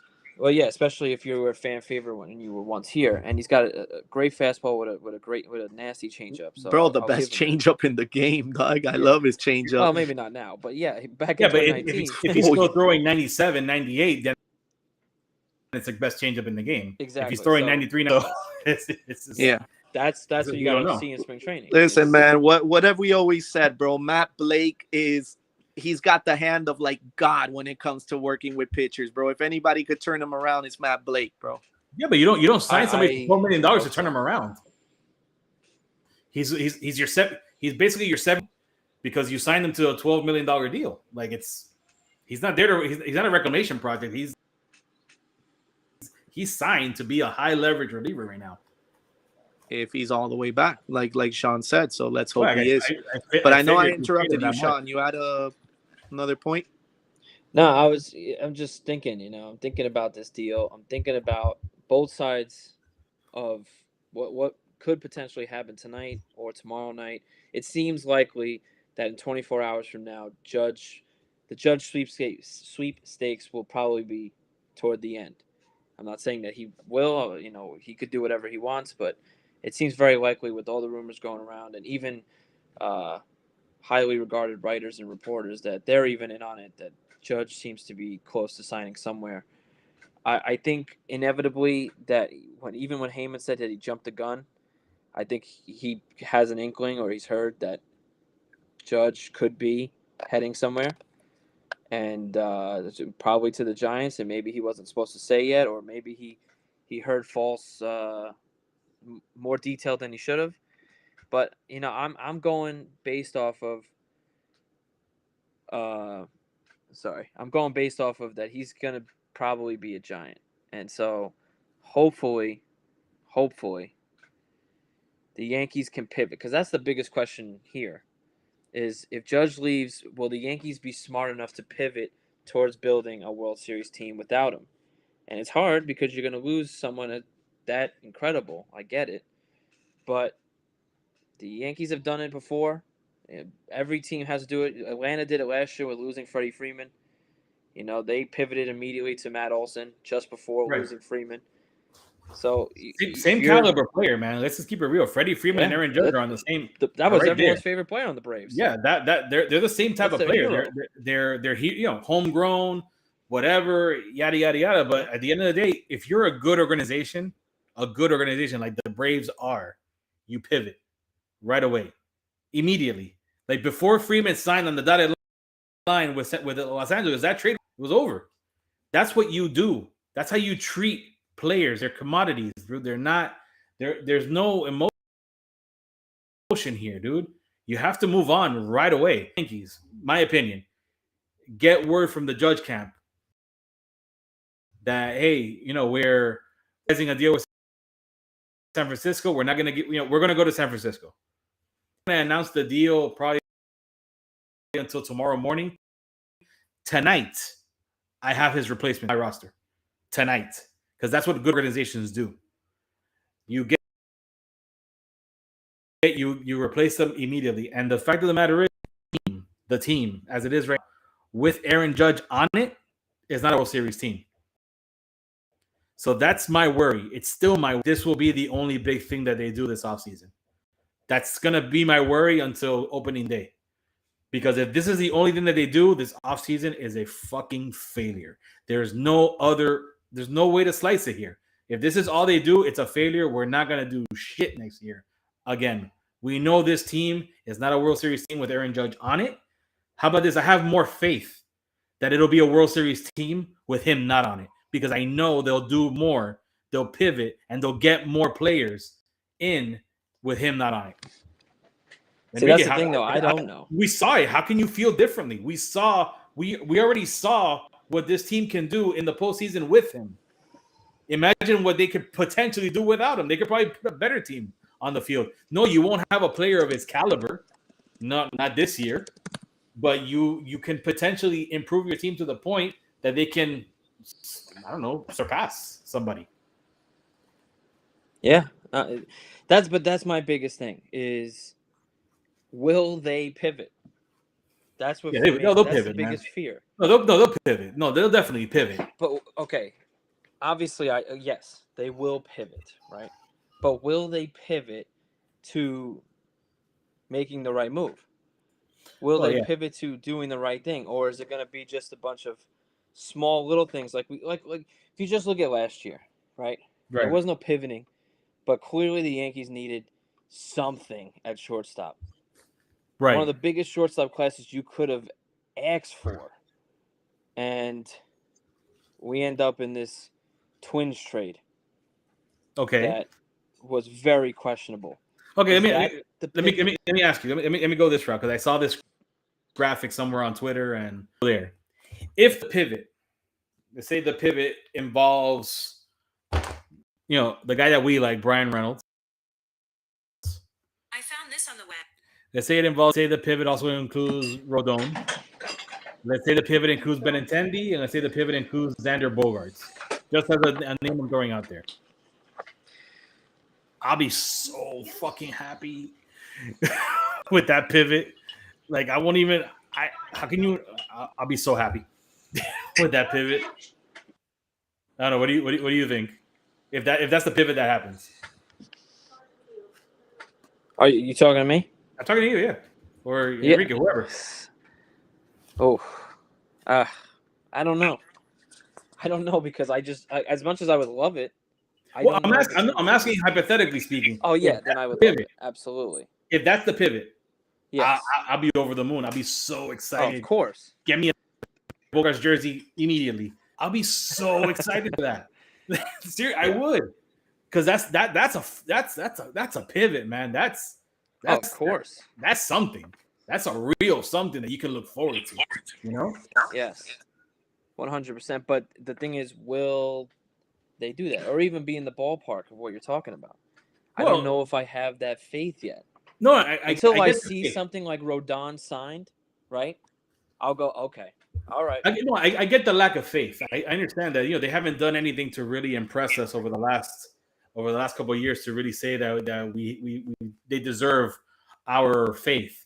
But if the pivot is moving on, Judge goes and does whatever he does in San Francisco. If the pivot is Brian Reynolds, Carlos Rodon, Andrew Benintendi, and a Bogarts Correa kind of thing. I'm like, come on, bro. Like, how can you be mad at that? I'll be so I would excited. love every second of it. I'll be But so excited I can tell for that, already. you know? I'm just come on up a lineup with that kind of talent. Oh my god! I'm sorry. I prefer. I take it. I'll take it all day long. Yeah, I get it, and I know people who are listening probably think like last season. You know, without Judge, you don't even make the playoffs without him, most likely, or you squeak in because Judge carried this team. So Like, who did the Phillies miss out on that they pivoted to getting Schwarber and Castellanos? They got both. They missed out on somebody. that's right. And, You're right. yeah, they missed out on somebody, and then the pivot was to get both Schwarber and Castellanos, which I forgot who that. Yeah, give me a second. Let me do my. I know I can't remember either. Yeah, hold on. I'll get it. What is happening? Not sure.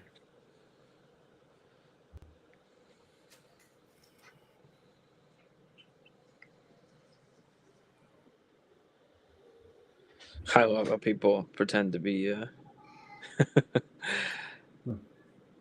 pretend to be what do you call it? Writers and reporters now.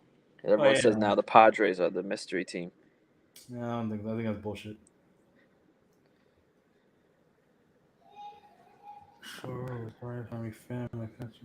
Yeah, definitely the Time magazine thing that's suspect. that is very suspect, That's very especially suspect. today.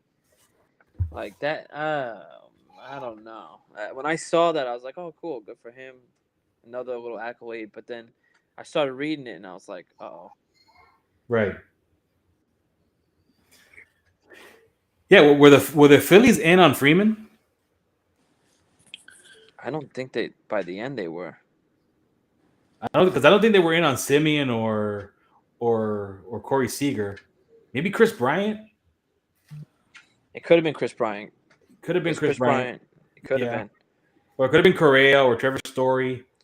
I think Correa was part of it. It was but it was a. Was it? It could have been Story.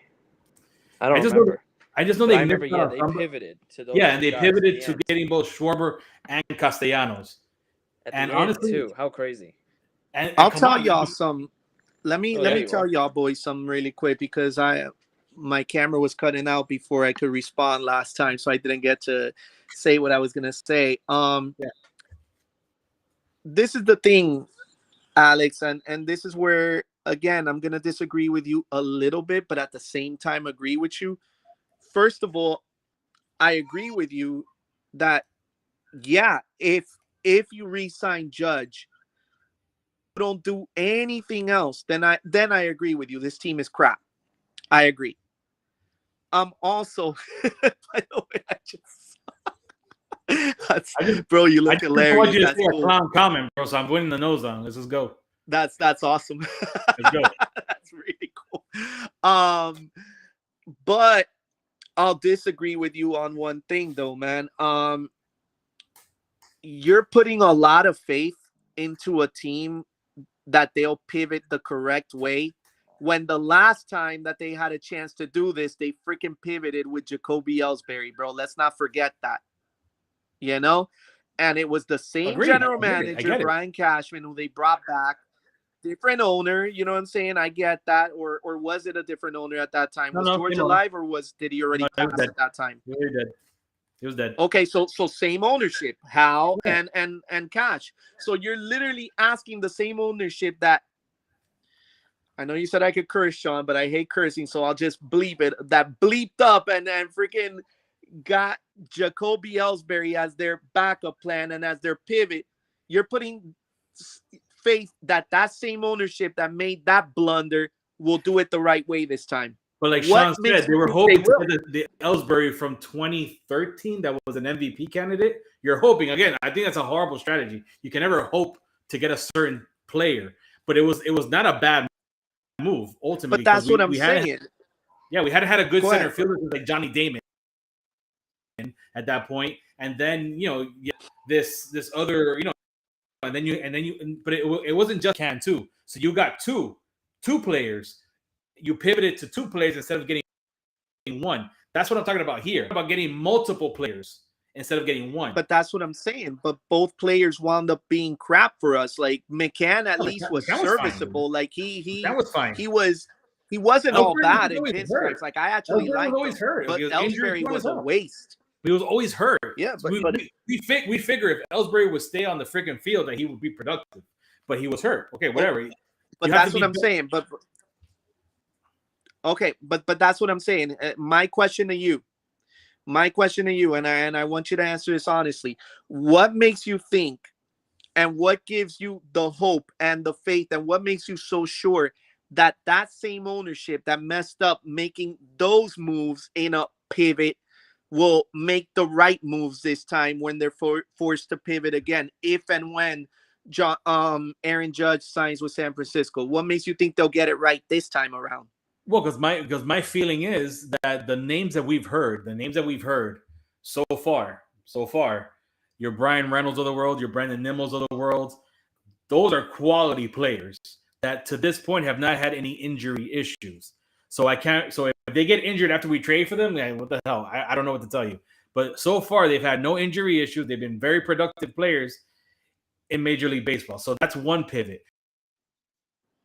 The second pivot would have to be fielder. So your Xander Bogaerts of the world, Correa's of the world, that would be the second pivot. So those are your two players. Not to mention throw in a starter. The pivot would have to be, instead of paying Judge and a starter, which is what the rumors that are going around, if you sign Judge to a $36 million a year deal plus a Rodon for a 30, because he's looking for 30.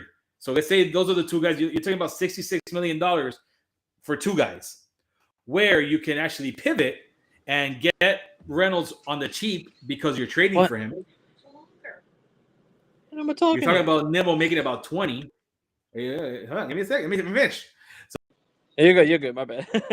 He's talking about Nimmo getting 20.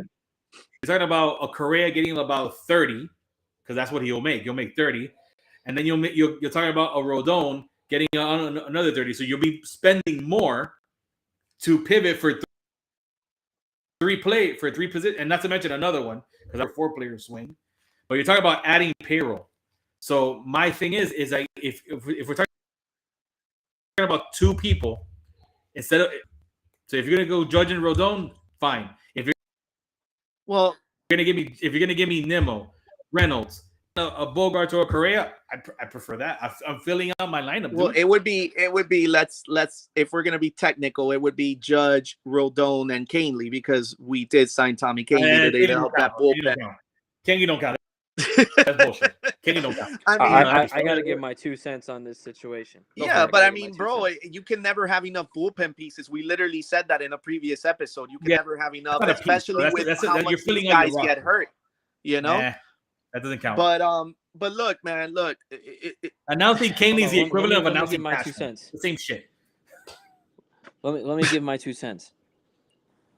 Go ahead. When you talk about sorry. When you talk about the Yankees pivoting back in 2016, I think I showed it on the screen before. Do you see all those bad contracts? Back then, we were not a competitive team. We were coming in barely squeaking into the playoffs to get eliminated by the Astros in 2015 by that little wild card game, Dallas Keuchel. But we weren't competitive. We were surprised that we even made the playoffs. And so to go into 2016 year, and then perfect time for Cano to go because it wasn't all that nonsense there. But look at the bad contracts that we had to deal with years after that. Yeah, they didn't work out, but we weren't a competitive team from 13 and through 2016.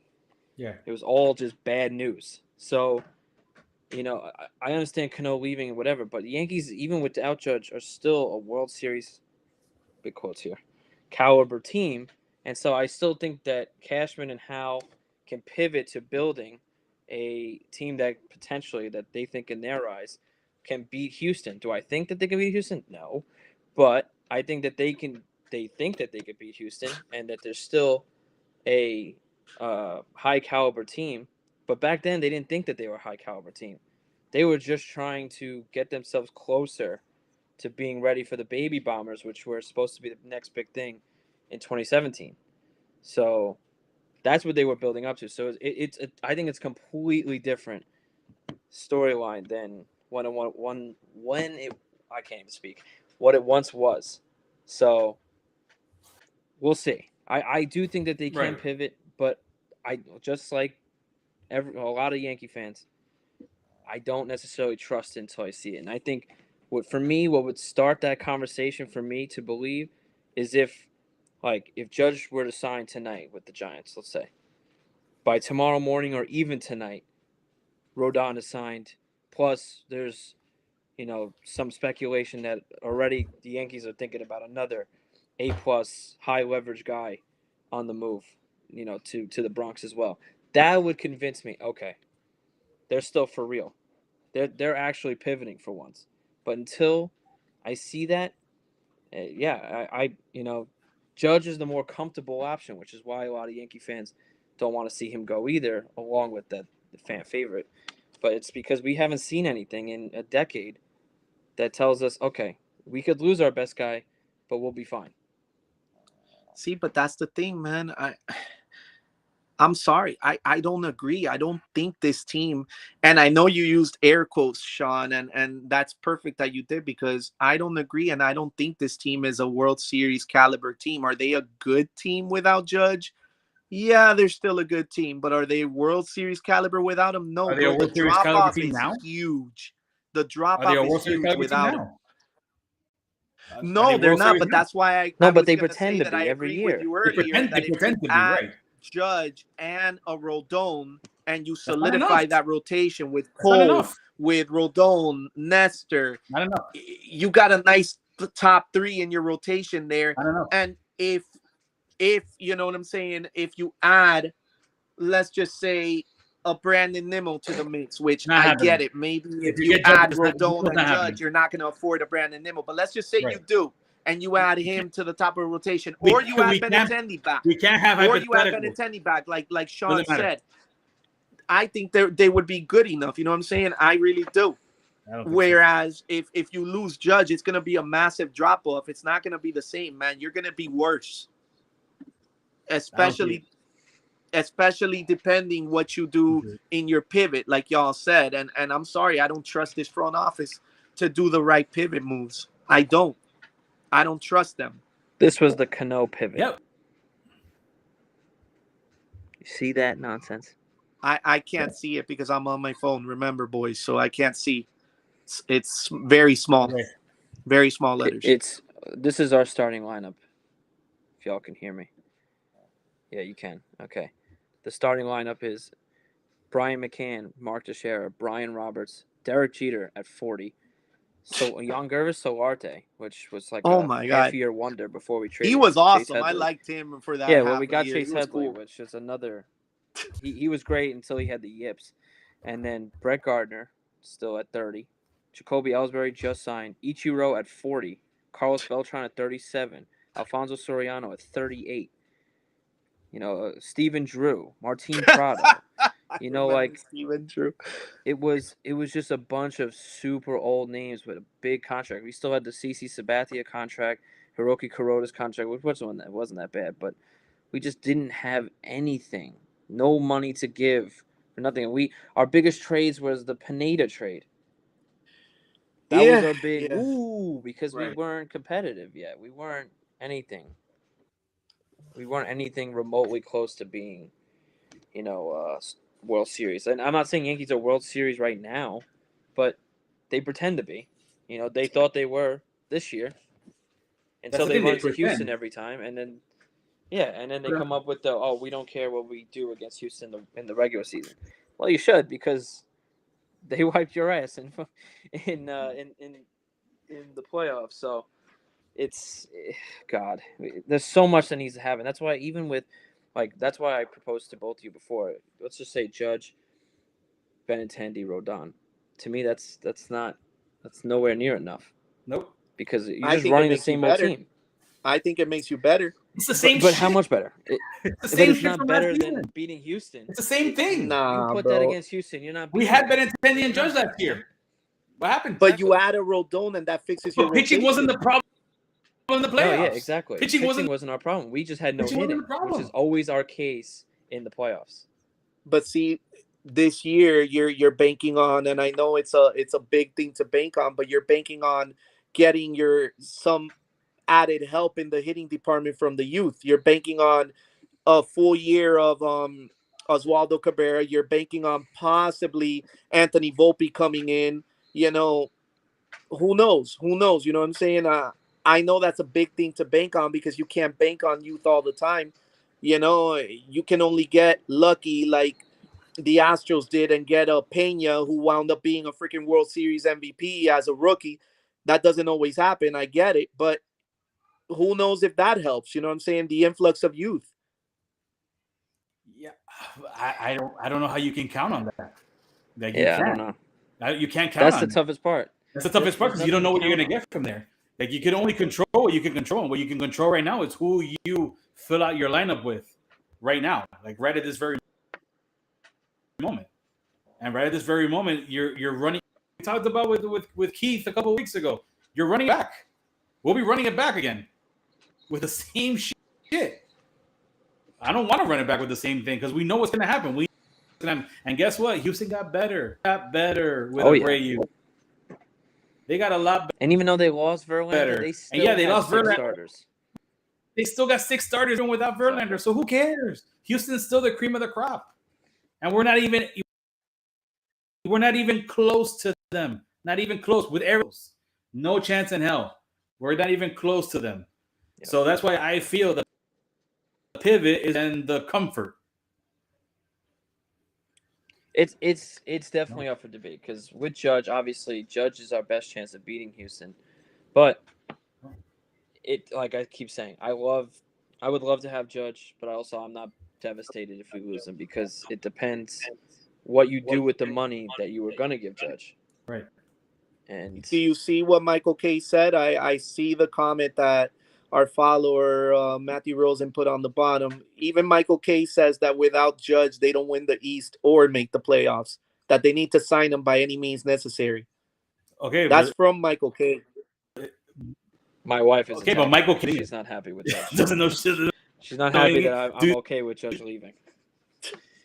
The goal here: winning the East or winning the World Series. What's the goal? But that's the thing. Goal? If you don't win the East, bro, what makes you think you're going to win the World Series? Yeah, as long as Houston is there, you're not going to win the World Series. You're not going to win the World Series with Houston there. The Phillies almost did it. What? Phillies almost did what? Bro, listen. No, they didn't like win I the said, East, to me, you get worse. You get worse. Like I feel like without him, you get worse. You don't get better. You get worse.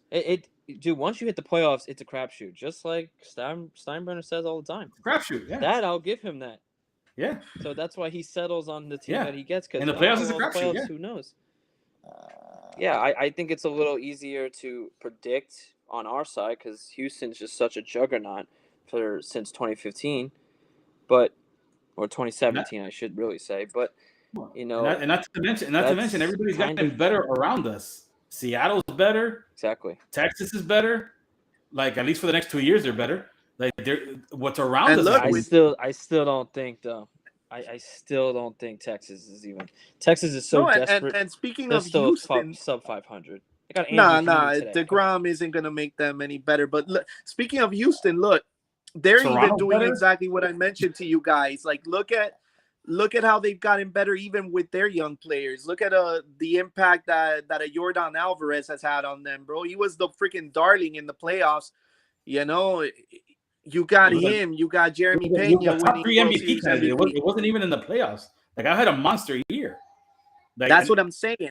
So that just shows you what I'm saying. That maybe who knows? I'm saying it's a lot to bank on, but who knows if we get that type of, caliber play from a Volpe or one of our young studs. Who knows if Jason Dominguez will be that type of player in the future. You know what I'm saying? It's a lot to ask. I see the face you're giving me, Alex. But you have the long game here. The long game is not sacrificing your future by tying up your funds on one guy. That's what the long game is. He's gonna be washed up in 4 years, dude. He's gonna be washed up in 4 years. That one guy is the best player in the game, though, man. For In my 4 more opinion. years. For 4 more years, if that. Arguable. He had the best year this year. He's not You gonna can go with have a many year younger like this people. again. You can go with Tatis. You can go with Soto. You can go with Ohtani. There are so many players who are better at 23 years old. Yes. You're talking. Yes. Are you? Let me ask you, Enrique, real quick. Yes. Who would you rather have on your team, Aaron Judge or Juan Soto? Aaron Judge. Juan Soto. I kid you not. You're out of your mind. Out of your mind. I kid you not. Dude, I you're kid taking. you not. You're I'm gonna sorry. you're I gonna know take a Juan Soto. 31-year-old Judge over a 23-year-old Juan Soto.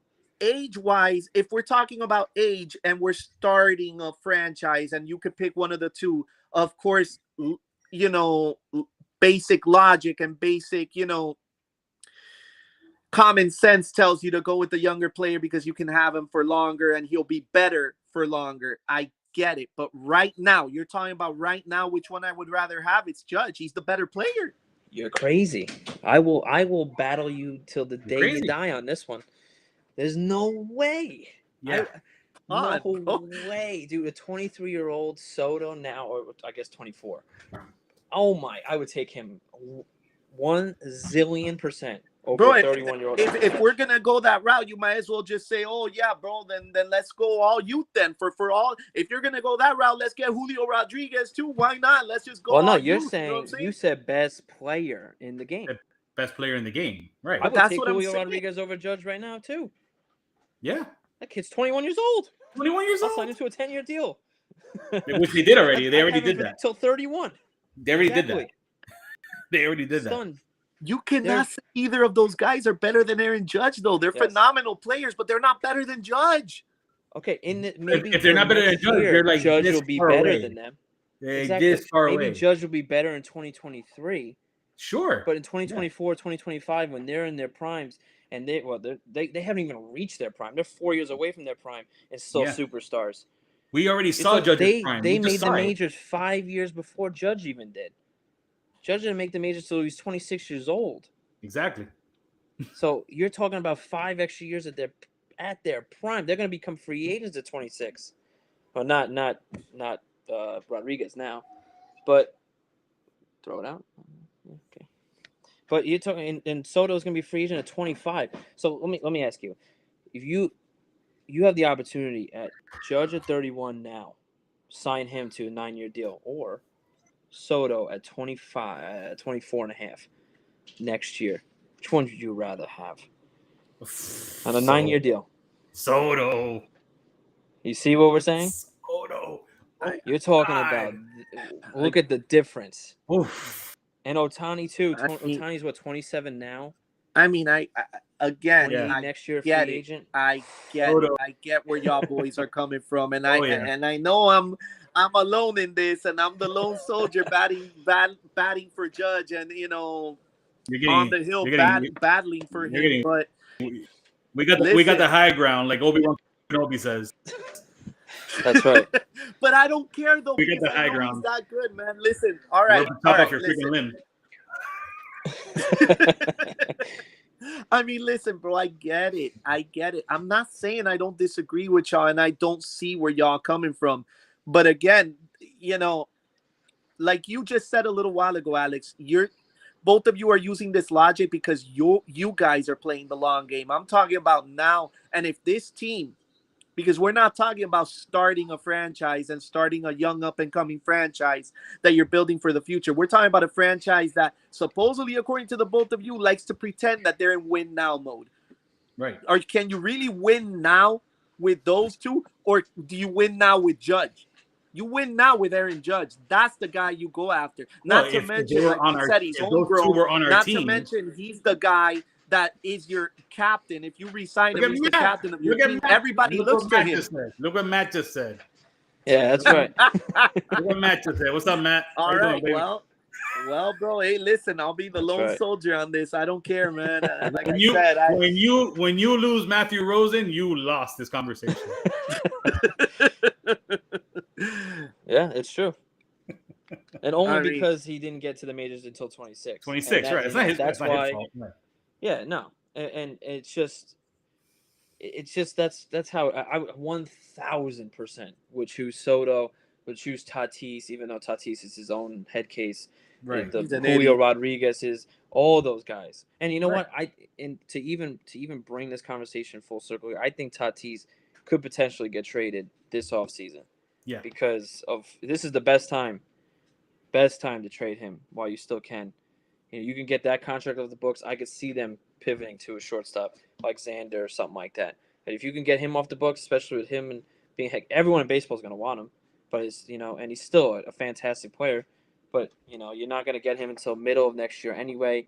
So he could definitely get traded. But absolutely. And dude, every year it's going to be the same thing. In 2 years from now, we're going to hear about a guy we haven't even thought of, and we're going to be like, damn, wish I had him. And in 2 years from now, when Judge is 33, going into his age 30, what, a 4 season, or age 32, 33 season, you're going to be wishing, oh, man, I wish we had the money for Soto. Oh, man, I wish we had the money for Otani. I wish we had the money for whoever the big free agent is Yeah, in and, two and the, years from hope, now. the hope here, if you're the Yankees, is that Jason Dominguez becomes the next freak. If he becomes the next freak, I don't know, then man. I'm not saying he's gonna be, but hopefully that's the hope. Yeah, Because I see what you're saying. you see what I mean? If he Yeah. becomes the next freak of nature player, then okay, then let's see let's see what we got. Because we haven't had a freak like that ever. Cano, maybe he was young Yeah. when he came up and he became a phenom. But he just So has so much hype. Like, it's almost impossible to, fill up, to live up to that, live yeah, up to the hype. Thank you. Because the dude was compared at 16 years old. He's Mantle and Trout combined. Like, what? How is that possible? No one right. would ever be. So I don't know. It's tough, and that's why, like, I don't mind him. Like, this is the first year I honestly don't mind seeing Dominguez in trade conversations. Like, I would trade Dominguez for Brian Reynolds. I would do it. Reynolds is proven. I'd rather not. I believe I'd I rather for not. for wouldn't. three I full wouldn't. years of Reynolds, I'd do it. I'd rather I they If you wouldn't. don't I'd rather know they trade their infield Dominguez, prospects. but I'd if you're rather talking they. about this 3 year win, I'm saying, if Judge is a Yankee, Oh, you're talking about 3 yeah. years of And a I see what you mean. window here. I Then see you what you mean. got to get like Reynolds. You have to get the guys who are going to bring you a World Series in 3 years, because by year 4 of Judge's contract, the prime is Yeah, it's over. over. I'm not It's saying over. he's It's going to over. be like a 15 home run guy, Yeah, but but he's it's not going over. to be the same. He's going to be a 265, 30, 28 home runs, because he still has, he's 6'7". He's going to have the power, but He bat can speed's even not going to be the hit. same. He can even hit 40 because of where he plays. It's just the Yeah. average will go down, the strikeouts will go up because your bat Yep. speed will go away naturally. So Yep. it just is what it is. I wouldn't trade either Dominguez or Volpe for Oh, not definitely anybody not Volpe. unless. Definitely not Volpe, but your Perazzas and If your you're not And your trading Volpe Pereira. for Soto, Volpe better That's be what I'm saying. the greatest thing. Peraza, Sweeney, Cabrera, Yeah. those guys, fine, but you're not touching Anthony Volpe or Jason Dominguez, in my opinion. No, I agree. I agree with you. I wouldn't want to trade Dominguez now because I think that his potential is just too valuable to the Yankees. Again, we talk about potential all the time, and I know potential is coming on, but you see the phenoms in this league with your Sotos and with your Peñas and with the Yankees need to have somebody like that on this team, and they need to bring somebody up. They need to bring somebody up from their own system that could potentially be that kind of talent. And the only ones that you can actually see that could be that kind of talent are Volpe and Dominguez. Peraza's not it, but Volpe and Dominguez could be it.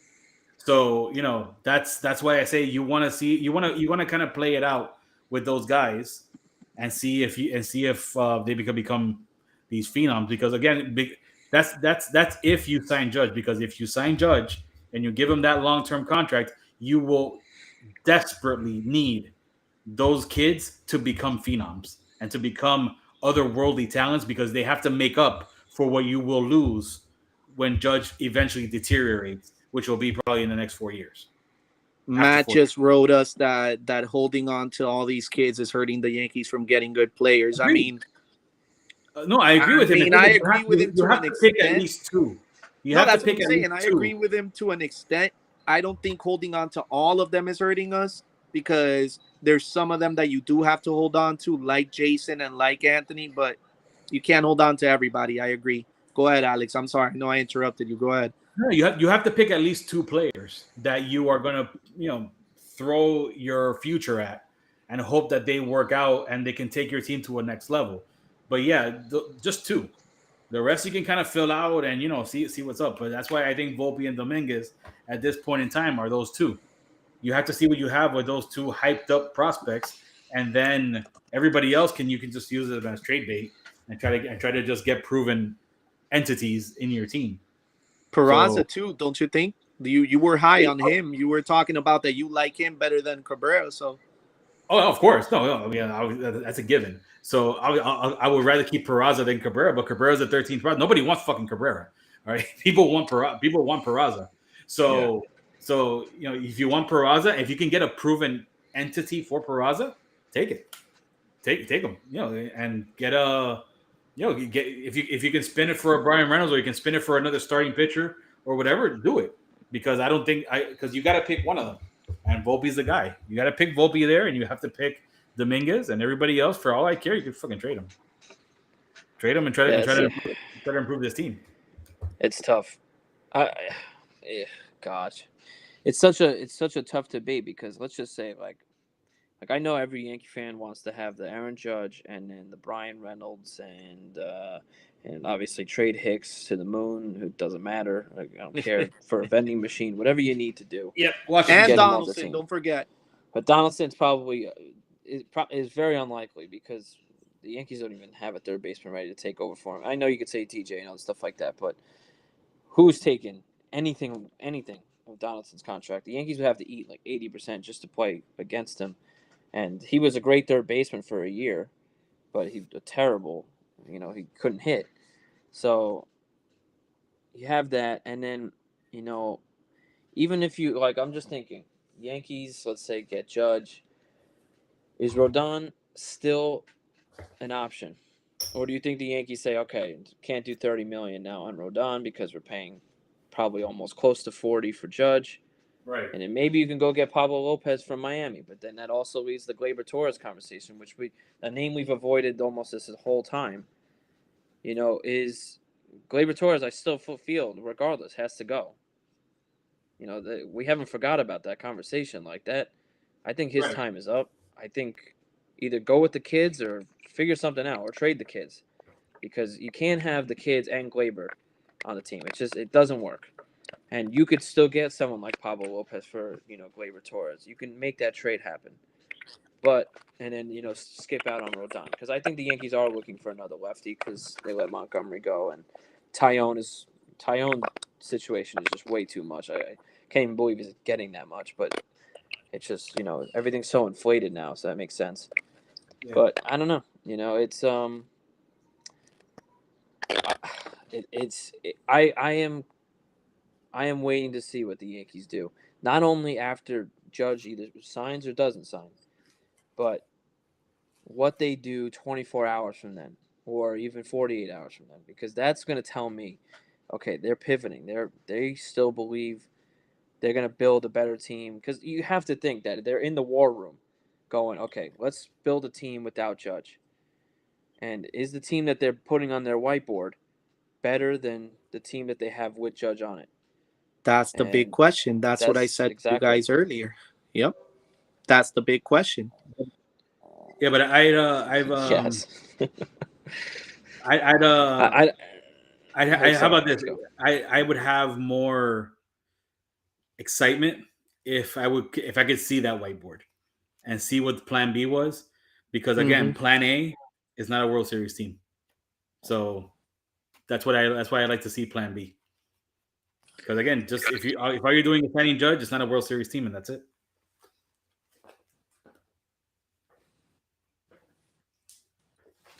It's gonna be a heck of a day because it's only 5 p.m. there, so we still got a lot of time.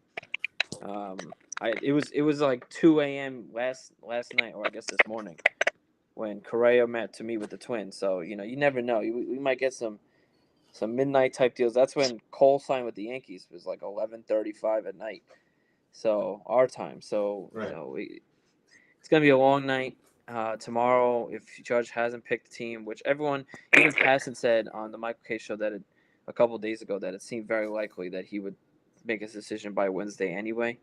So I expect, even if there's nothing on Judge for the rest of the night, that Judge will probably make his decision by middle of the day tomorrow. He's probably, if he is coming to the winter meetings, he probably won't show up until tomorrow midday anyway to make his decision. And if he's showing up, then there's a contract already set in stone, because you don't come to the winter meetings on the last day unless there's something done. And Right. we're just gonna wait and see at this point. Yeah. For now, I gotta sign off. But if anything comes up, I'll get back on. Okay. Yep. Yeah, Same for me. All right, Same here. Same here. It was cool going on this live with y'all, man. This was cool. all right. Let's keep it going. Let's keep the conversation. Yes, All sir. right. We'll talk in a couple hours, hopefully. Hey, it's be on our toes. Hopefully, let's see. Let's hope we get good news. Yes. Yeah. Good news for one of us. Yeah. Good news for one of us. Yeah. We'll see, but we'll talk soon. All right, All right, guys. guys. We hope everybody enjoyed. Yes. See you guys soon.